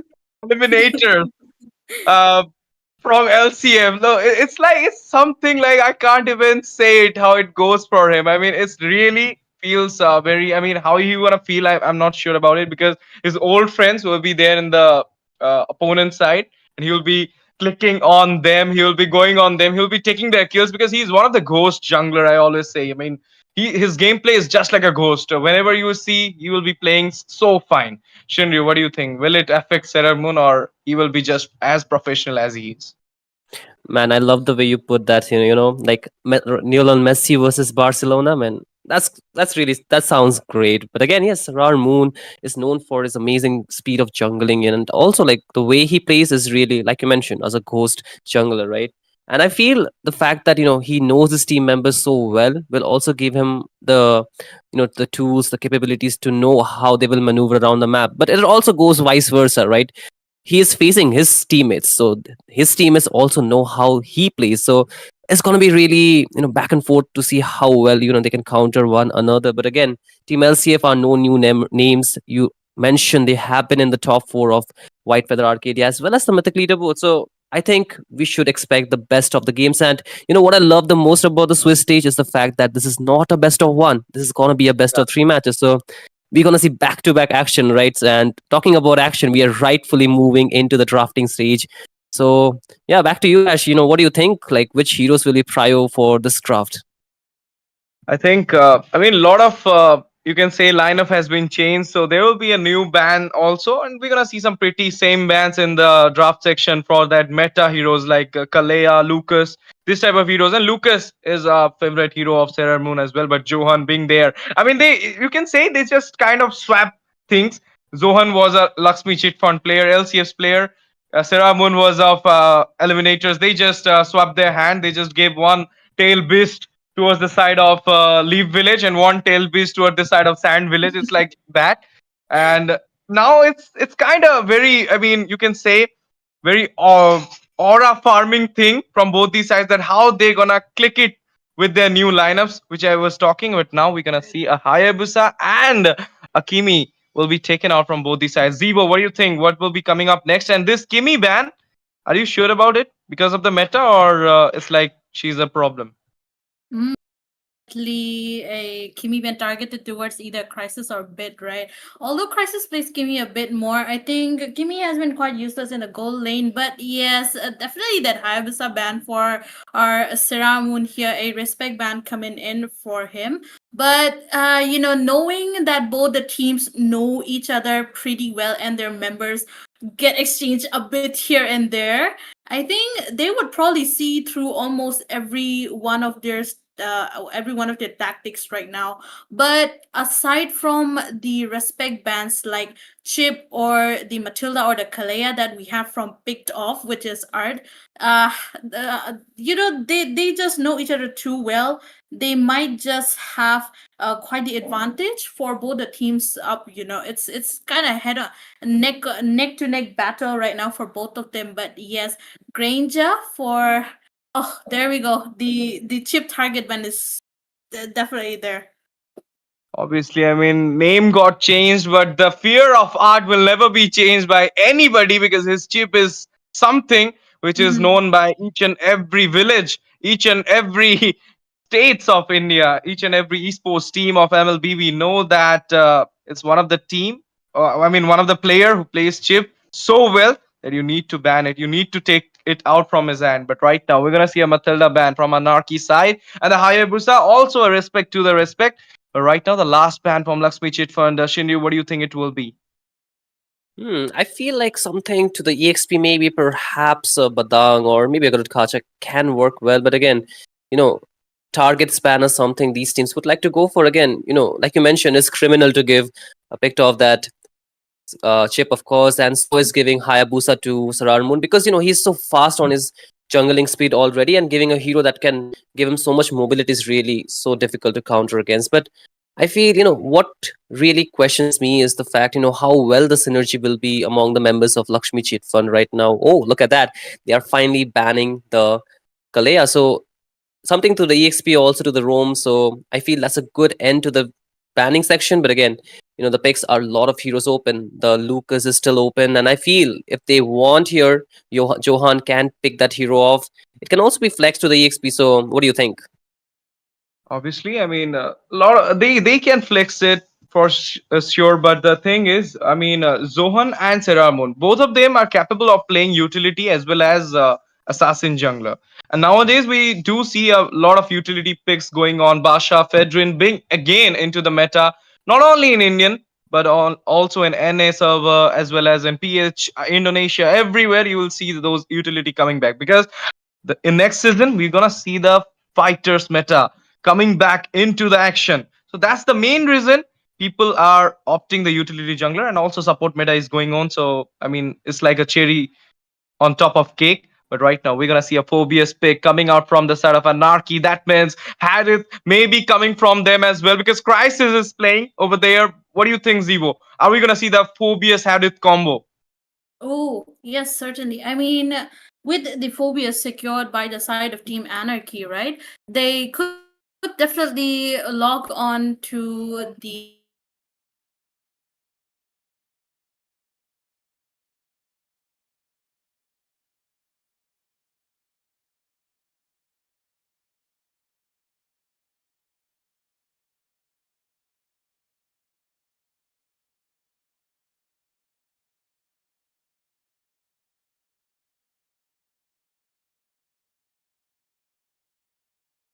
around.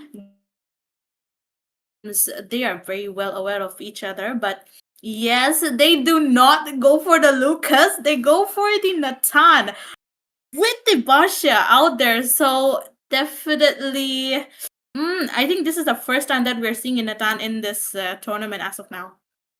It's like they know that they smelled it that it's coming. The Harith is incoming, so they just went for that. But right now, two main picks are open. Zevo, it's a Florian, it's a Lucas. Mhm. Didn't went for that, and they will be trading the Lucas perhaps, and as well as the Florian. But if Team Anarchy not going for the Lucas, they should not be doing that because Bakshia nowadays is not off for the jungle only.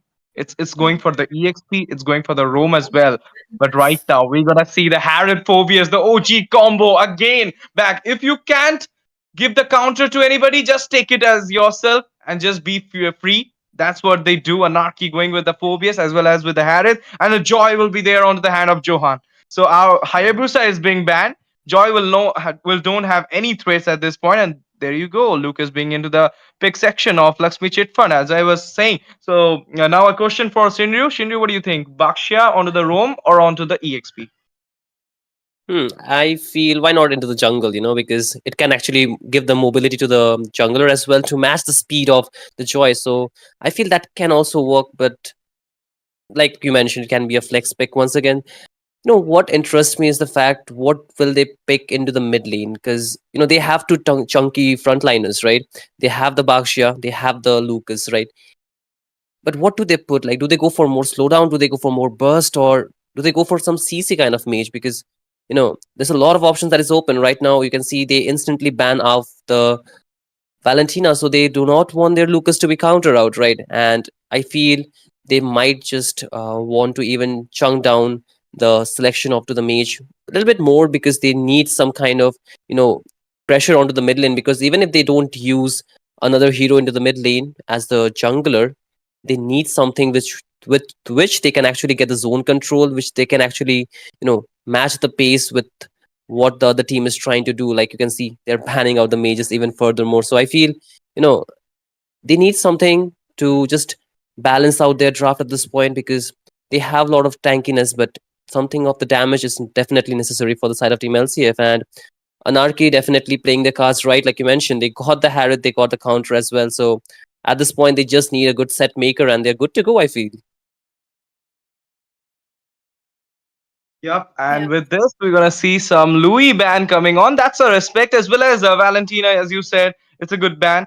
But Franco being open right now maybe can be picked from the side of Anarchy, because we do see that Franco is countering the Lucas nowadays, even just like the Valentina, you can say that.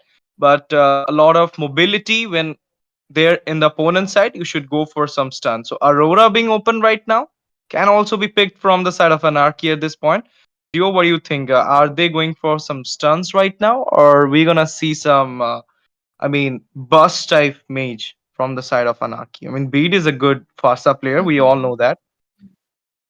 But given the current team comp that Team Anarchy has right now, they already have two magic damage dealers. So I guess they could go for somewhat a crowd control mage rather than a burst, because Harith and Joy, they're both quite the burst heroes, right? With the Zaman Force and the electrifying beats up all together. And I think they kind of are lacking someone to initiate the whole team fight. They could go for maybe a Gatot Kacha. He's still open right now for the engage. Given that they banned his Jawhead as well to prevent the pick off, there's still a slight possibility that he might go for the Chow as well.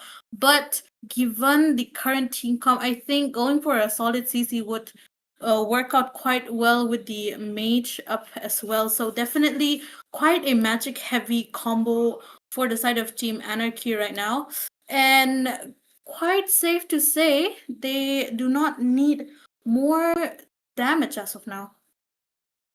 Yeah, and it's like, I mean, the Sicilian being there is some kind of, they are going for a late game draft as well. But look at that. I Oh, was talking about the devil, and the devil just got appeared. It's a Bids Oh my going goodness. for his Farsa. His signature pick will be there, as well as Pookie Pine with the Badang. This is like the, I can smell it when I just started my casting thing. I saw Pookie Pine is with his Badang, and it was such a beautiful thing, which I can't even express myself. But right now, again, back into the game, we're gonna see some members with their signatures pick. But still now, last pick about to come from LCF. We all know that it's a Rome or maybe a EXP pick. As a question is arising here, that but Bakshia is going for the Rome or for the EXP. A lot of flicks they have right now in their team. Shinryu, will you answer me what it will be? Florine? Okay. Oh, wait. Oh my Esmeralda. goodness. Now Oh. we are all in a bind. Which hero is going to which lane, right? Isn't it, guys? Yeah. Because they have so much flex potential with their draft, right?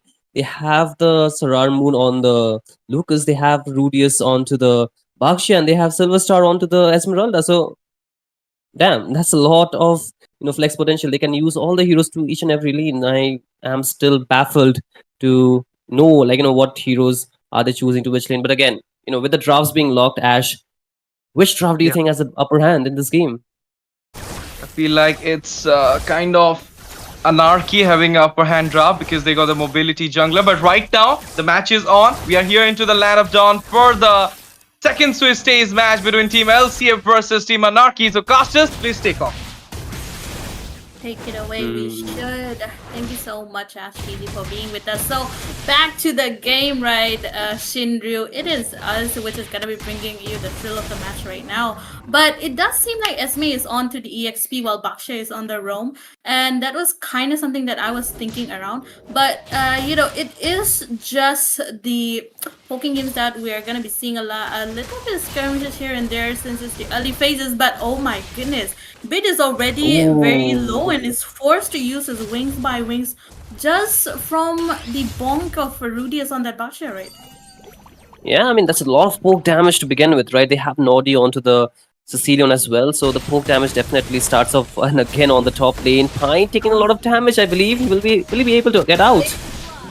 First blood in the hands of Anti right there. Pine was not able to defend himself at all, but Pictoff is there for the backup. Johan trying to go for, but he does have the dashes, but he won't be committing, although Lucas is there. Sirar Moon definitely being a lot aggressive, but they do decide to fall back for now. Yeah, I mean, I like the idea of Esmeralda, right? It's a classic counter towards the Harith, of course, and even the Joy does gives a lot of shield, so Esmeralda can feast off that. And, back in the days, the Esmeralda was an instant lock when you see a Phobius, so I feel that does work really well, but there is not enough burst to just get that Esmeralda low HP or shut him down in the early game so far. But again, with the first turtle coming off, you can see, Team LCF, they are the first to start it off. Both the junglers are still far away though.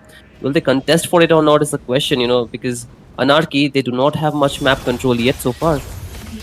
Yeah, I think it's better to wait for the whole of team to arrive to see if they will contest for the turtle or not. But right now, I guess they are trying to go for it, but still, RT is busy with his taking his level 4, so they have to stall for now. But there we go. The feathered airstrike comes into zone Rudius and Anti away. Nodi and Sarah Moon are just beating around the bush so that they are able to have the opportunity.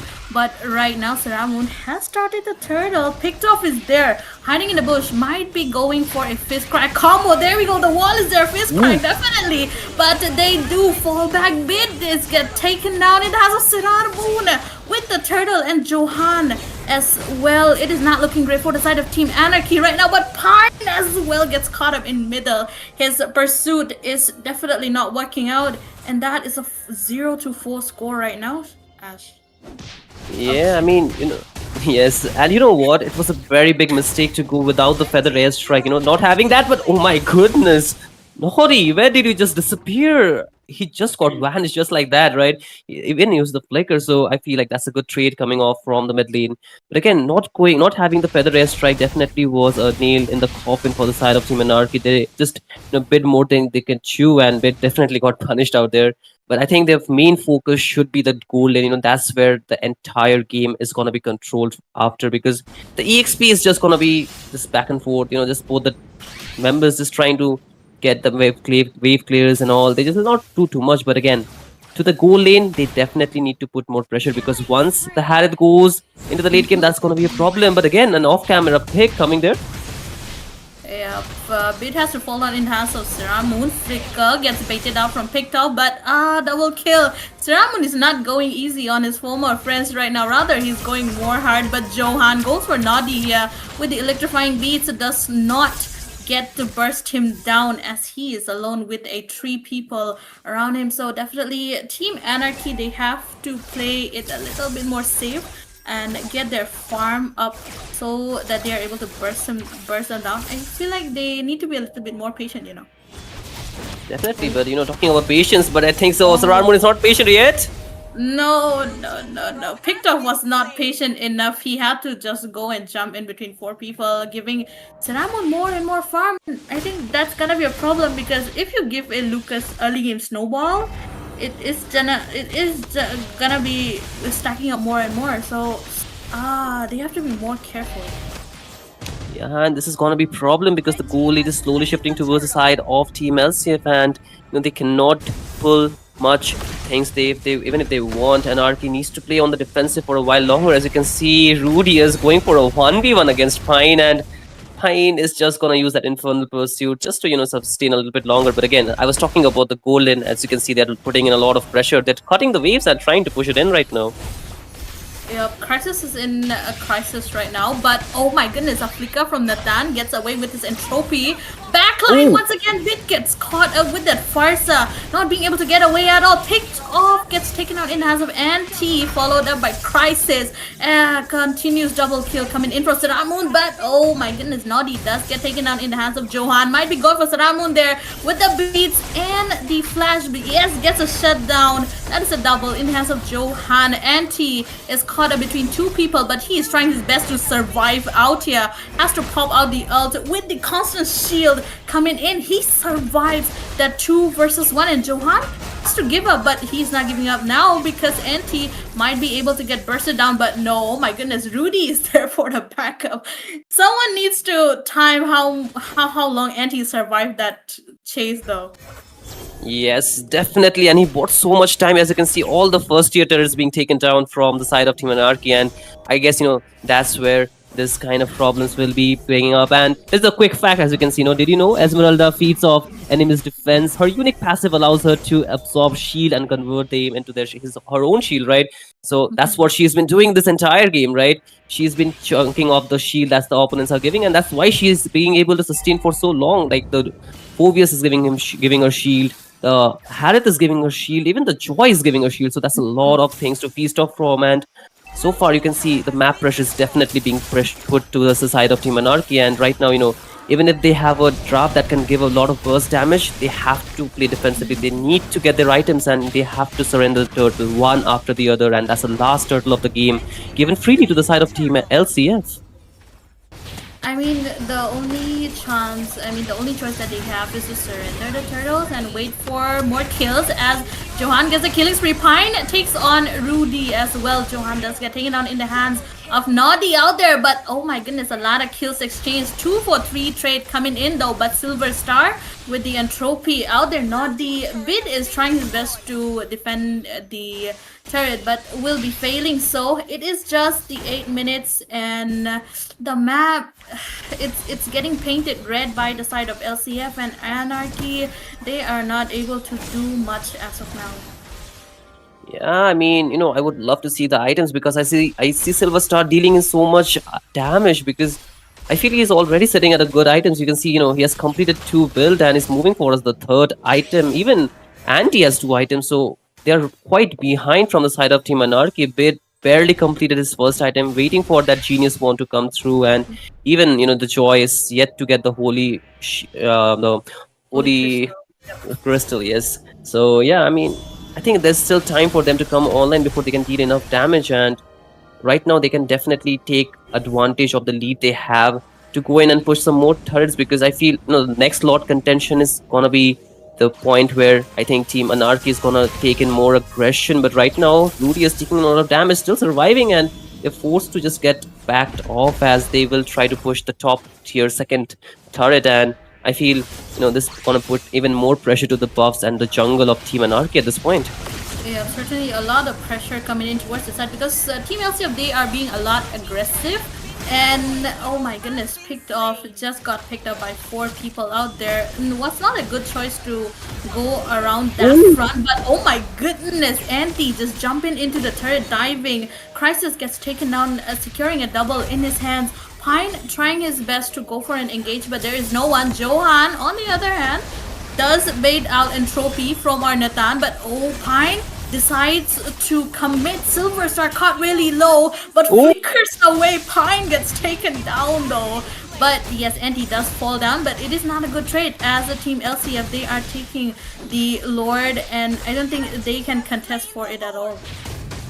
No, he does not have the retribution, so I guess that's going to be a free Lord given to the side of Team LCF. And I think that was such a bait coming in from Silver Star. Not only did he survive, he even bait him so out that they had to force so many resources just to help him survive. And that was a perfectly baited out Lord from the side of Team LCF. They got what they were looking for, even though they had to trade an anti out there. I think that was a really good trade. But oh my goodness! Yo, Johan, what happened to your HP bar? You can just see it's disappearing just like that. I mean, they need to really get rid of Silver Star if they want to win those ganks here, Zebu. Yeah, certainly. I mean, the Nathan pick, it was completely out of nowhere, but Silver Star is shining with the Nathan right now, right? Even though he does not have much kills in his name, he does have quite a lot of farm, and we can just see the amount of damage that he's giving, right? But oh my goodness, that is a killing spree given to Noddy. Johan gets taken down. Not I mean, at this rate they can't dive into the in between Team LCF right now, because either one of them will have their skills ready to burst you down. But oh my goodness, Pine decides to commit. There we go. Noddy gets taken down. A shutdown coming in from Bid, but 4 of them are forced to go back. Rudy does go away with that sort of HP, being the Basha that he is. Quite tanky frontliners LCF has, and despite having the burst potential, Anarchy is not having that much of a good time. Yeah, I was talking about the the deficit of items as well as gold gonna be a problem for the side of Team Anarchy, and that's where they're lacking, right? They don't have enough items to burst the members down, so they just need to defend their inhibitor turrets as long as they can, get the farm they find around the map, and just pray to Lord that they don't get bursted down before the next lot comes in, because they need to get their heroes the items that they need. Because apart from that, there is no other way going out. The Harrod just picked up the Holy Crystal. That's a sigh of relief. Crisis might be able to give some enough damage. But again, the Esmeralda has been a constant problem for the side of Team Anarchy. They cannot do much. They cannot even burst her down at this point, despite having the burst damage. And she's going in members. Of 4 members and still survives. Look at that, beating out so many skills. The feathered airstrike, the summon force, all baited out just like that. Zevo, they're still not stopping here. Yes, still not stopping. There are a lot of engages coming in, right? And he just out there picking up his comfort and shining through it, but Johan is trying to go in between to burst on Silver Star, but oh my goodness, Entropy is there to save the day.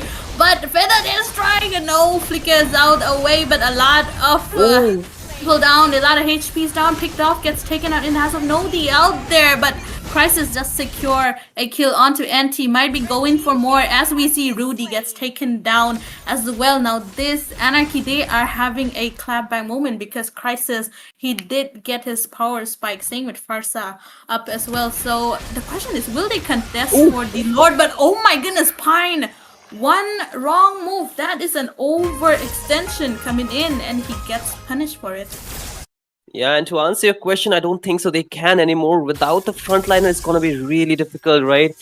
They needed Pine to just counter out the dive that the side of Team LCF is providing and they're getting, because there's no one else to stop him down. And again, Crisis going for a 1v1 against Silver Star, both of the gold laners pretty much farmed, but again, they should not underestimate the damage coming out from this Nathan. He's 3-0 and 4. So the damage is definitely going to be higher because he has the item need. And again, they're starting off the Lord. They know the fact that Team Anarchy cannot contest this whatsoever without their members being on the right side of the map. I don't think so they are looking for even a contest, because the the jungler is on the top lane. So another free Lord given to the side of Team LCF, and I think they might want to look for an end with this Lord push, because you can see they're diving in right now onto Farsa. Bit once again gets taken down here. Zevo, he's not having a good game at all. I mean, Bit, he was trying his best to secure that Lord with his feathered airstrike, right? But he got caught up. But oh, once again, Bat's Feast getting used to picked off, is getting chased out though. But yeah, they do arrive in base safe and sound. But Rudy just going around. The Lord is there. LCF, they might be looking to finish the game with this Lord that is marching in towards the mid lane right now.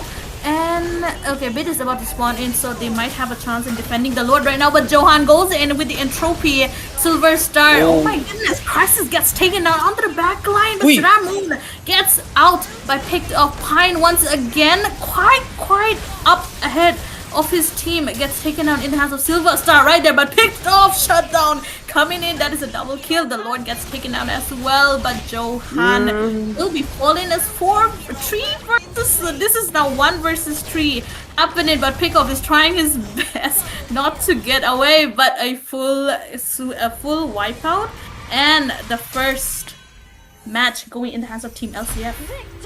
Man, that was crazy. Like, the late game potential the side of Team LCF had was too much, and despite having the burst damage, they could not do too much. It was already too late. Despite getting the items, they did not have enough time to just get the game towards their side. But again, we need to invite back Ash, to hear his thoughts as well. So, Ash, wherever you are, you need to come back and give us your hype, because we are lacking it a little bit for this game. But again, what do you feel that what happened in the last game here, Ash? Like, Team LCF, they were so dominant. Obviously, I mean, I told you before that you need some mage who can just not give the burst, who can just counter the CC. I mean, you should have gone with a Valir or Aurora type of mage so that she can allow the stun. And about the Badang pick, it's okay. He does have the stun, but not like the way of, I mean, proper CC tank can give it. I mean, a Kufra, if you're gonna see a Kufra or something like Tigreal, will be working great. Or a Franco to counter Seramoon's Lucas. I told it before that Lucas is right now is such a pick. If you're not gonna think about him, if you're not gonna pick something for that pick, then you will be losing the match, because his damage is so much, his burst damage is so much that he can melt each and any hero, even the tank. He can melt a tank as well. I mean, maybe because of because he's the favorite son of Vista Dev. That's the reason he got that buff right now. He's the Naruto, obviously. He's the Nine-Tailed Beast. He's having that thing, and two giants were fighting with each other. The last time they fought, it was LCF winning the match, taking them out from White Feathers Arcadia's tournament as well. I remember that. But right now, again, they're back, and the first game just snatch it away from the side of ET. I mean, Anarchy. Zevo, what do you feel? I mean, you were casting the whole match. Was the Farsa pick should have been something else?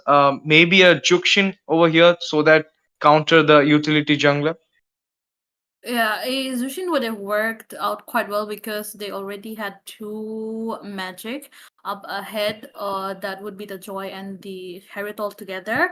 But also, I feel like they kind of made a mistake giving away the Lucas to Seramoon, right? Despite them having the first pick, they just gave it away. While Phobias, I feel like Phobias could have been taken in the second or third, because he's not much of a hero which needs to be prioritized by either of the teams, right? So definitely a little bit of a draft issue from the side of Team Anarchy, and can't forget that Pine, I think he was quite up ahead, and around the early phases of the game, we did see the teams, having a bit more impatient, just going around initiating all the fights alone. So I feel like they kind of need to work on the team coordination a bit more as well. Discipline. We can say they should work on their discipline, on how they are executing their fights, how they are initiating their fights, and not doing those overextension. I mean, okay, the Basha EXP, the Basha Rome is here, guys.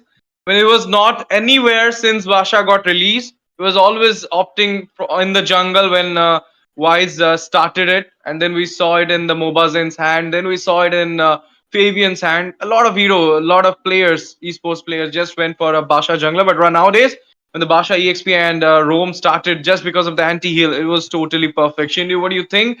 Are we gonna see a reverse sweep right now from Anarchy? The name got changed, the vibe is changed, the aura is changed, but their fate is kind of not got changed against LCF. I saw today, because last 2 times they went against LCF, they lost 2 of the matches, and now again is the first set after a long 1 month. We can say they are back into the zone. They have some scrims before with the LCF before this Mythic Showdown, And in those screams, LCF was losing. I know. I got the news from that thing, those scream things. But still, proving themselves in the match is what they goes. But right now, heading into the draft, before that, Shinryu, clean sweep or reverse sweep? What do you want to see? I mean, we are always there for a reverse sweep, right? We want the game to go as long as more entertaining as it can go. But again, I really love how Anti picked that, Esmeralda. I think that was where the game totally shifted towards the side of Team LCF. They did not have any counter whatsoever, and that one pick was, enough for 3 heroes for the side of Team Anarchy. So I think if they want to win the draft, if they want to win this game, the draft is going to be really important for the side of Team Anarchy. They need to just think through for the heroes that they're giving. Like Zevo mentioned, they should not have given the Lucas to the side of Team LCF, right? Because Moon can really use that hero, and he got so fed in the early game. He was like 3, 0, and 4. And I feel like, that was so difficult. That spot was so difficult to get out from. And I think if they do want to win this game, they should avoid making such mistake. And like you mentioned, the discipline definitely needs to be there. Yeah. And with this draft again kicking off, and we can see LCF again going for the respect ban. There is a chip for the art, and from the side of Anarchy, a lot of heroes are open right now for the banning section. They can go with a Lucas ban as well, because the first pick is a Lucas, or they can trade that Lucas to them and go for a Valentina onto their side. But right now, Lucas is not the problem. It's Basha being into the roam section, giving that mobility. He is omnipresent just because of the roller coaster ride. His anti-heal is there. So they need to take it out, and they just banned it at the first banning phase on the first banning section. Zevo, next, what do you think will be? Oh, since LCF they had the first pick, I guess, as you said, they can go for equal trades with the Lucas out. But there's also a Kalea that's open. So definitely that is something that you can ban out.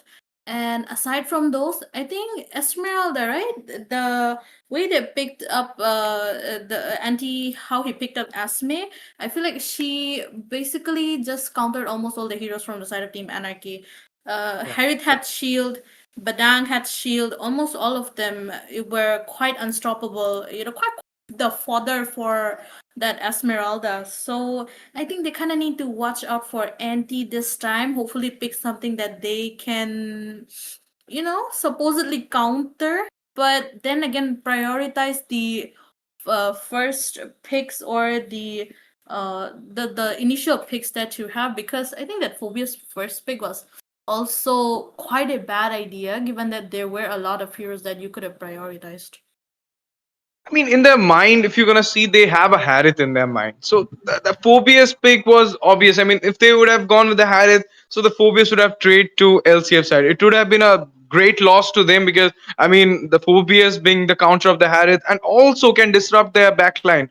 So maybe that was the reason they went for that. But right now, a Jawhead will be taken out. I mean, 3 respect bans, for 2 for Art and 1 for Zohan, or maybe a ban which is needed, because you got the first pick. Maybe they want the little Leonine onto their side. I mean, Joy. They want the Joy into their side. We all know, Sarah Moon is a good player of Joy as well. He do play Joy very nicely. Even his ghost with his, Suyu, the trademark of his hero section.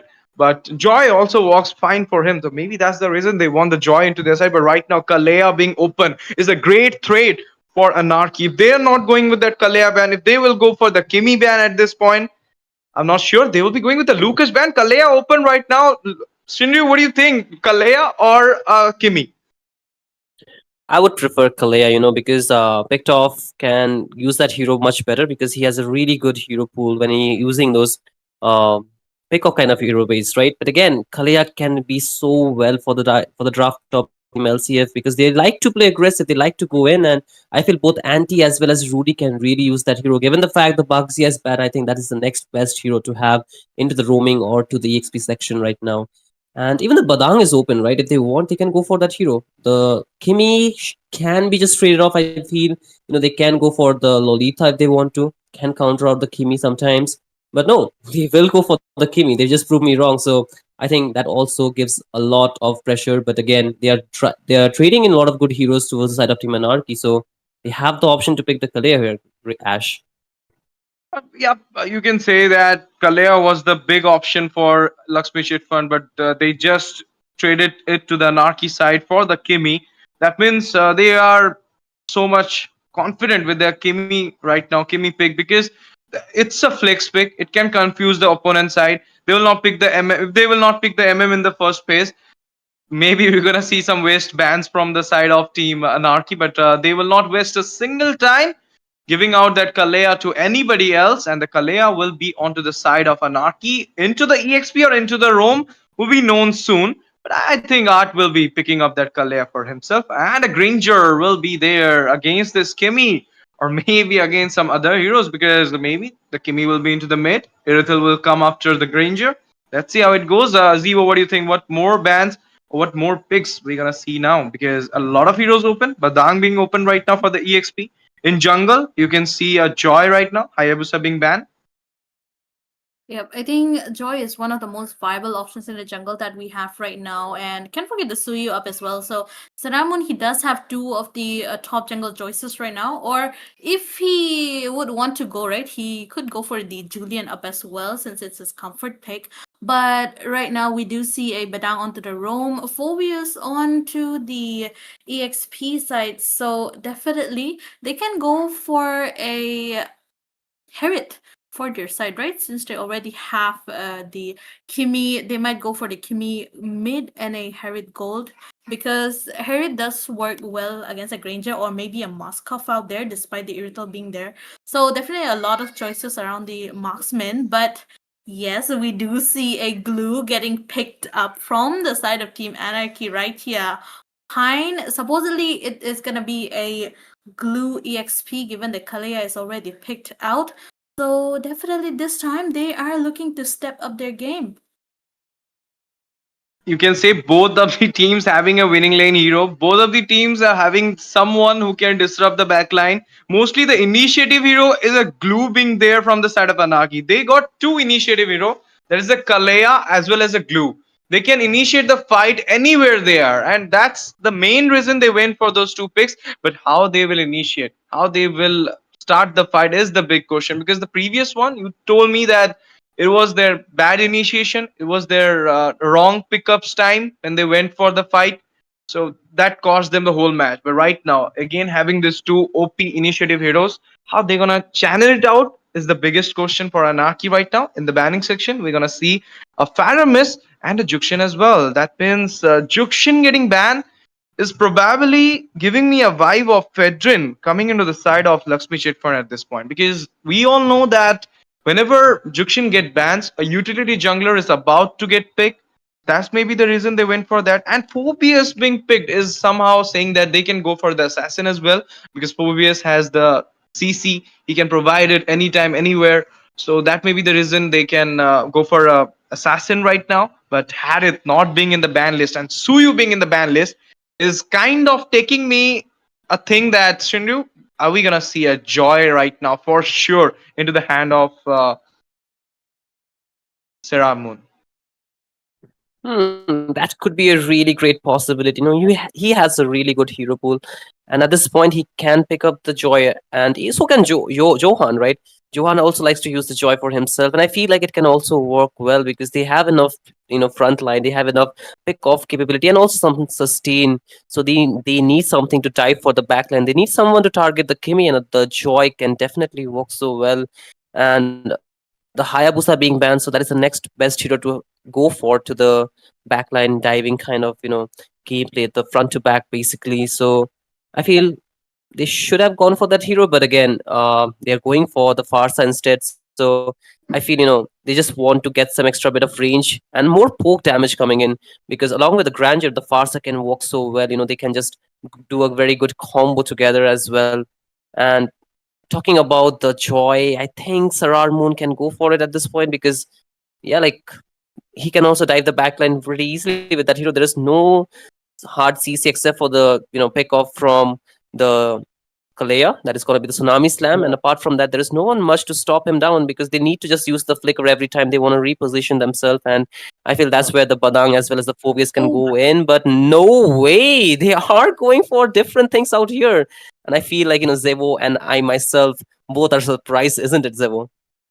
Okay, I was expecting Kimi to be mid, but they kept the Kimi in gold this time, picking up a Selena, definitely for that Farsa and her feathered airstrike, But oh my goodness, a Fredrine jungle this time, not a Joy, but a utility jungle, despite having two beefy heroes already in their side. So LCF, they are it's their classic draft. They go three beefy jungles, three beefy heroes, while two of them are the main damage dealers. But oh my goodness, what will Team Anarchy go for right now? Oh my goodness, Johan picks up the Lancelot. Oh, okay. I mean, oh my goodness. this match is gonna be a legendary match. My two favorite heroes are in this match right now. One from the utility section, it's a Fedrin. As I told before, the Juxian ban was giving a vibe of Fedrin incoming. And that Lancelot being picked up right now, one of my favorite assassin hero being there. And I love the zing gameplay always.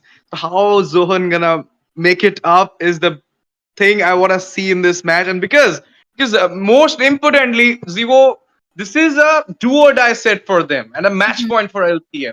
If they will lose, they'll not be into the 2-0 bracket. That's the biggest thing when they just went for a big gamble right now. And we all know that mobility is there into Lancelot. But right now, heading into the second set in this BO3 series on Swiss stage, day number 2, second match, Team LCF versus Team Anarchy. A match point for the LCF, a do or die for the Anarchy. Let's see how it goes. A river sweep or a clean sweep? Let me know in the comment section. And casters, please take on the game. Thank you so much, Ash, once again. But as we see right now, this time Badang is struggling against Kalea. As we see, Picked Off is definitely getting a bit aggressive given his first loss in this match right now. And Anarchy, they are looking to step up their game with that Lancelot. But oh my goodness, the Abyssal Arrow does hit onto Bit. But yes, it's still early. Oh my goodness, they decide to come in. Bit gets taken on first blood in the hands of Team LCF. That was a surprise flicker coming in towards their side. Oh my goodness. They are definitely targeting Farsa right now. Yeah, I mean, even in the last game, Bit did not have a good time using the Farsa. The positioning was really off, and this time too, he did not opt for that, Purify. He's going for the flicker, so, even if he gets stunned, he cannot just reposition or just get out of the harm's way. But once again, we were not really expecting that, and again, look at the aggression this time onto the bot lane. Pine! Oh my goodness. Oh! He just got bonked all the way from the downtown, and he needs to rush back to the emergency ward because he just got taken down. But again, the game is really going fast. That is 2-0 already into the first 2 minutes of the game. So LCF, they do not want the aggression. They do not want the tempo to be going towards the side of Team Anarchy. And right now, Anarchy, they're struggling. As you can see, another stun connecting on the mid lane. Surrounded by 3 people, Picked Off, gets taken down. It is not looking great because LCF, they're very aggressive right now, and that stun did hit. But once again, he will be getting taken down in the hands of Andy with the Phobias out there. While Seramun is taking the turtle, we do see a fight that is happening right now. Pine is not level 4 yet, so he can't really do anything with Johan. Trying to go with the Thorn Rose around, not the... Gets taken out and has a Picked Off right there. Crisis gets taken down. Oh my goodness. I mean, even if they won 1-4, it's still a 6-1 right now. But oh my goodness, Tsunami Slam coming in. Anti does get away. Appraiser's Frag does not deal much damage. That was a good immune coming in from the Lancelot, a good, use of his skills. But again, LCF, they are still not getting punished enough. The only kill that they got was from Naughty because he got isolated too low. But oh my goodness, the goal lane! Damn, that 1v1 Crisis almost was able to take down Silver Star. Still survives despite having the Purify. But this time against connects onto Bit. He is in a tough position. Damn, this is too aggression here, Zevo. No, too much aggression, right? Too much aggression for Team Anarchy to handle right now, because the pressure, they're just getting more and more pressure. It's like they do not even have the chance to breathe right now because of all the pressure that LCF is applying. They do not want the Farsa, they do not want the Kalea, they do not want Crisis on that Granger to farm up at all. They are just choking them down, starting from the early, despite their draft having a bit of a mid to late game combo. But yes, the Kimi is working out well against a Granger as well. So, oh my goodness, it is not looking great, but there is a team fight that is happening out there. And he goes with the Inferno Pursuit, but oh my goodness, Bit gets taken out. Nazov, not deep, but oh, look at that. Tsunami Slam coming in. Saran Moon gets taken down. Johan forced to go back with a HP. Crisis trying his best, but Anti trying to pull up a move inside the turret. Oh my goodness. Oh, Flicker comes in from Nodi with that Abyssal Arrow hitting perfectly. Picked off, gets taken down, but oh my goodness, Anti does fall down despite having, Nadi gets the revenge coming in from our bid. This time, Anarchy, they are trying to clap back a bit, but still the score is in the favor of Team LCF right now. Definitely, they just bit more. They could have chew, and right now they definitely got punished for that. But again, Rudius this time gets taken down off camera once again. So Bit finally getting the revenge he has been looking for, and Sarar Moon gets the turtle for the side of Team Lakshmi Cheat Fund. And so far, the pool lead is still favoring them. They have 10 kills, and Johan, oh my goodness, so low HP, still survives though. However, I feel they definitely are choking Bid as far as the game is concerned from the first two matches, right? He's not getting any space. He's not getting any way to just, use his ultimates or even position himself. Nodi has been so active around the map, and so far, he has been like going in, and again on the mid lane, Nodi's been going in. Look at the Tsunami Slam.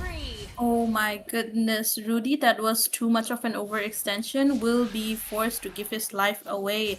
But yes, the Tsunami Slam, right? I don't think it worked out quite well. They need to time it a bit more. But right now, Crisis, he needs to farm up more and more, because he's the one that they need to rely on to the late game. And as long as Crisis gets that farm, they should be able to. But oh my goodness, Traction Pulse coming in. Nodi gets a shutdown onto Bid. NT coming in from Pine onto the back line as well. The slap, the stick is there, but Pine does not is not given the chance to even stick up his ult.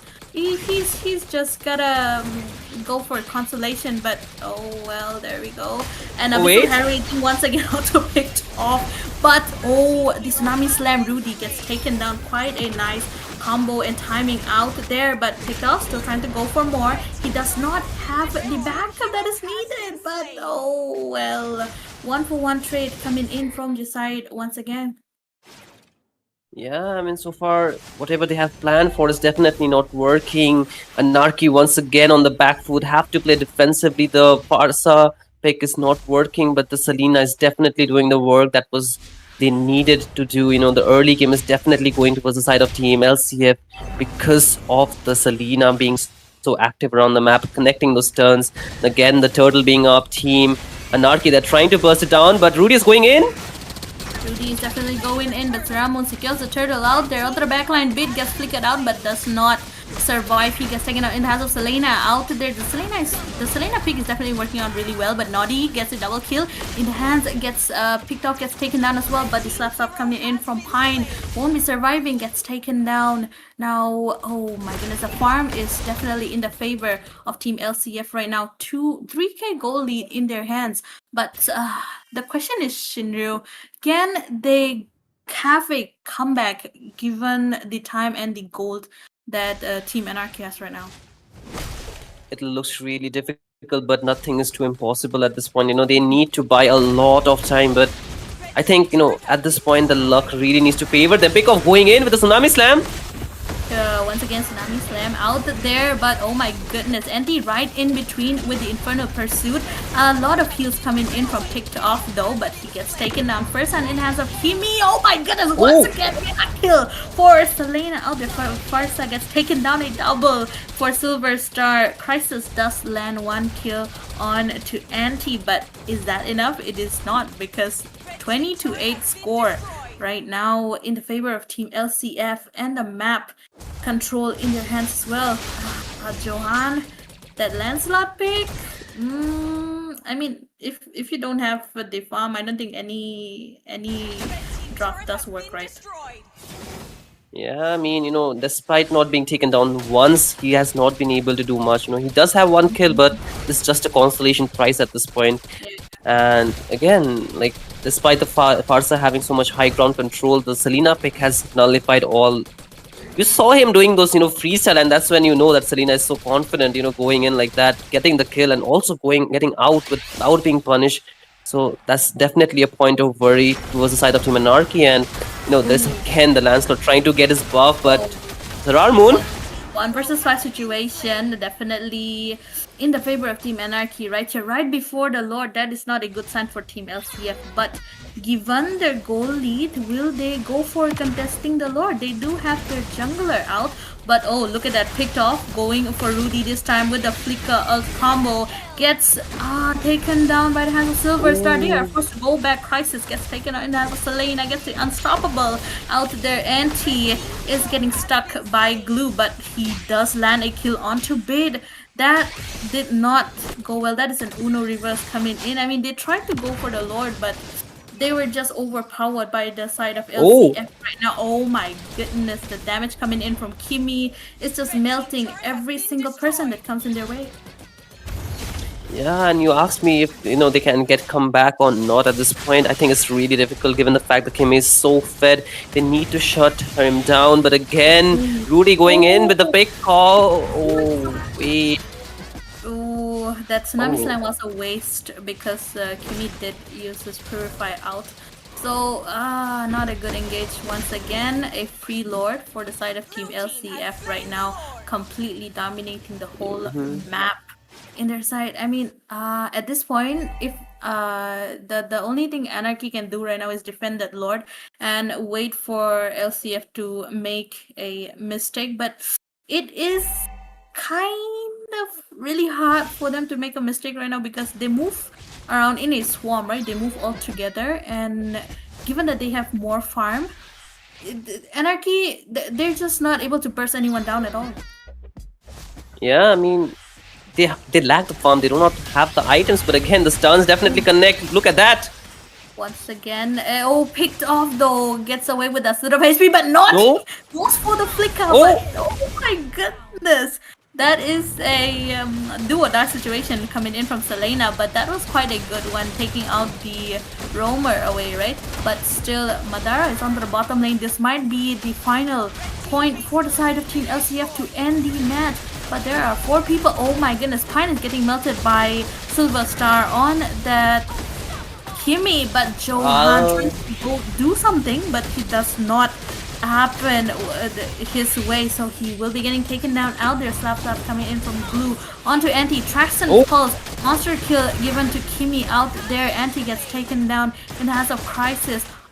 Surprisingly, miraculously, they have hold on to their base for now, but the minions keep pouring in, so for how long will they be able to defend their base? Yeah, that's a good question because they need to hold on longer if they want to get the comeback. They need to just defend. They need to the farm as much as they can, because this is the point where the Selena does fall off, right? The mid to late game is where the Selena cannot do as well, because once she wants to go in, the damage might be enough to burst it down, given the fact that she's pretty squishy. But the main problem is the fact that the Lancelot cannot go in whatsoever because of the Badang, because of the Phobius constantly being there, just to stop his maneuver. And even the Farsa has not been able to give a very game-changing kind of feather airstrike, right? Every time she wants to use that ultimate, the stuns from Noddy is definitely there, and I feel even Sarar Moon is so tanky, it's difficult to burst him down. The Crisis does not have enough stack, I believe, because he has been trailing behind in terms of gold, and with the next lot coming in about 30 seconds, I don't see a window of opportunity coming for the side of Team Anarchy to contest for it, because there is no window for Johan to go in. Like, if he tries to go in, if he gets stunned, he gets deleted, doesn't he? Yep, certainly. I mean, given that there are three beefy sandbags from the side of LCF, that Lancelot, I don't think he's gonna do much, right? They could have gone for maybe an alpha for the true damage. I think it would have worked a bit better than the Lancelot right now because they kind of like the damage out as well because they do not have to farm. Given that LCF they choked Anarchy down starting from the early, I do would like to see the items right now that they have.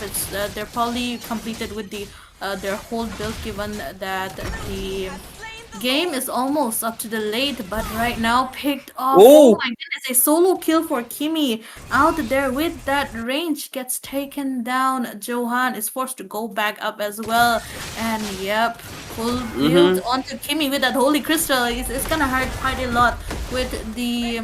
Sky Piercer up as well, but oh my goodness, feathered airstrike to zone them away. It won't be enough as Pine is dragged away quite fast. But oh, Oh, Rudy does get taken out in the hands of Crisis out there. But is that enough for them to defend the base? I don't think so. Johan is going for Naughty this time, but gets away with the dash coming in from Selena. Johan caught really low, gets away with a sliver of HP once again, but oh my oh, goodness, picked off with the Tsunami Slam. Saramun gets taken down, killing spree in hands of Crisis out there. This might be the window of opportunity that they oh, need, but oh my goodness, Kimi is just too much to handle. Johan gets taken down. Madara does not completely get the base, but Kimi will be the one to get that base right now. It is not looking great for the side of Team Anarchy. They're trying their best to defend that base out there, but it is not no. enough as the Team LCF goes for a clean sweep towards the side of Team Anarchy. Man, that was so one-sided this time, right? Like they did not get any chance, and I feel like Naughty was completely on point with his Selena.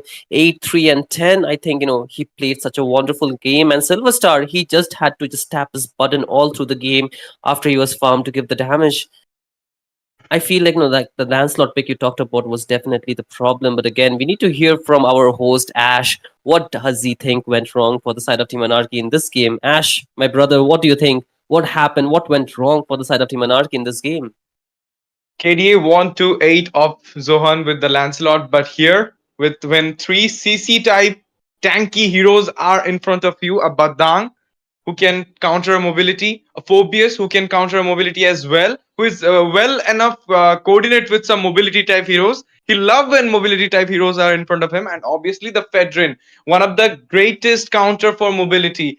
Whenever people picks up jungler like Fedrin into their side, they wants to counter the mobility of opponent side, and you have a chance. You saw that they got a Fedrin, they got a Badang, they got a Phobius as well. You could have gone with a Xbog at that point. I mean, you got a Sakura, I mean, a Kalea into your side. Xbog would have been a great pick for them to counter that Fedrin as well as that Badang. But they went for that. This Lancelot was a, I told you, it was bit type of bait, biggest gamble they played at that point. I mean, if they can go for the damage build, they can take it down. I mean, but the start, you saw that Zevo, the start was something which was not expected in a do or die set.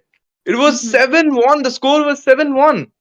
I mean, Mhm. aggressive start. LCF is right now.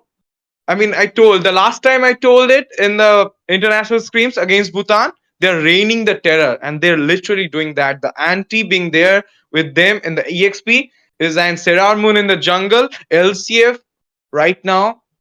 I mean, I don't know what you guys are feeling because I saw the Tartarus match as well yesterday, but it will be fun to watch these two teams into the finals, Tartarus versus LCF. Ziva, what do you say? What do you say about it? Well, certainly it would be fun to watch them play off against each other, given that they are the strongest team as of now. But the thing is, I'm not sure what to say right now because I think the match that we just witnessed, it could have been a little bit more well thought. Yeah. Like LCF, they even in the first match, right? They went full aggressive, starting from the early. I think Anarchy should have seen that coming given that they wanted to go for a clean sweep, right? And I kind of think they kind of missed out on that vision, don't you think, Shinder? Yeah, I mean, I feel LCF targeted Anarchy at the right place, right? They just disabled their mid lane, right? Bid was not able to perform at all in the both games, right? And I feel that's where they kind of struggle to get the match under their control because I feel when Bid is, kind of tamed in the mid lane, he plays defensively. And while he played defensively, the rest of the team cannot go as aggressive as they want. And that's where, Team LCF, they went full on aggressive mode. They had been, like Ash mentioned, 7-0, 7-1, right? And I think that was a really tough start given when you want to go for a reverse sweep. And given a pick like a Lancelot, you need the early game snowball to your side. Otherwise, it's pretty difficult to go and burst down the late game heroes and even the tanky heroes to mention with. And as you can see, the Kimi was completely unpunished. He was not even touched once, despite having a purify. He was not taken down. So you got to give props, right? Pickoff could not go for the backline, so could not Johan. So I think both the games, their goal laner was the problem, and the mid lane was completely disabled. That's where the actual game was lost for the side of Team Anarchy. So they really played their cards well. I would say they did their homework and they were right on the spot. Yup, and with this, we will be shutting down the fun of tonight. Yes, guys, the fun of tonight, the excitement tonight is about to come to an end because it was the last match, and it's got into a clean sweep. We couldn't watch that third match. Very sad for me. Sorry, guys. I mean, it's maybe Ash curse. Whenever I'm coming into host or casting, we don't get to see that third set. But it's okay. I mean, they tried their best. Anarchy will be proving themselves in the next matches coming up for them. And because this is a Swiss stage, this is just the start. They will be proving themselves in the Mythic Showdown because they are the Mythic Leaderboard teams. I have faith on Anarchy. I have faith on Art's decisions. I have faith on the whole team, their new team, their new lineup. So they will be proving themselves soon. But right now, we will be taking back. I mean, we will be going back to our, I mean, casual works, and you guys will be Mhm. sleeping, you guys will be having your fun. But tomorrow at this time at 7:30 No, will be no, no. again No, on. Ash. No, Ash. No, Ash. No, Ash. No, Ash. Tomorrow we will not have a match because tomorrow we have IPL final, and who wanna watch MLBB tomorrow if we Oh, have an IPL final, isn't it? and that Isala Cup Namde as well, or maybe okay, as I say always, maybe a reverse sweep, maybe a, I mean, come win a clean sweep. So for the IPL, maybe Isala Cup Namde or maybe Isala Cup Lollipop.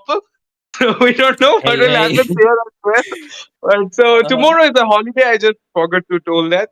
I just got it right now. I mean, tomorrow is holiday. Thank you so much, Mythic Show, IGC, Indian Gaming Corps, as well as our headcaster Ray. Thank you so much for the chutti, you can say.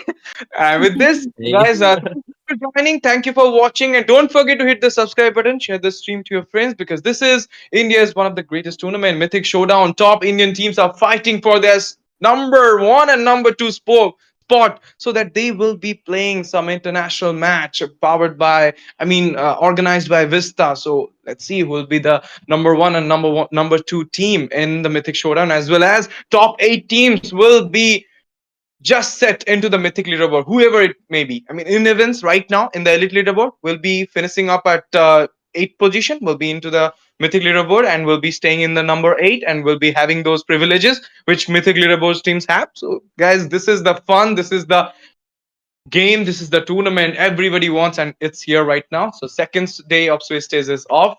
Let's meet you on the third day, maybe on Wednesday. We'll be meeting you again. So, with this, me, Astizi, the host, and caster Sinryu, as well as caster Zevo, will be signing off from Mythic Showdown, day number 2, Swiss Days. Thank you so much. Ciao.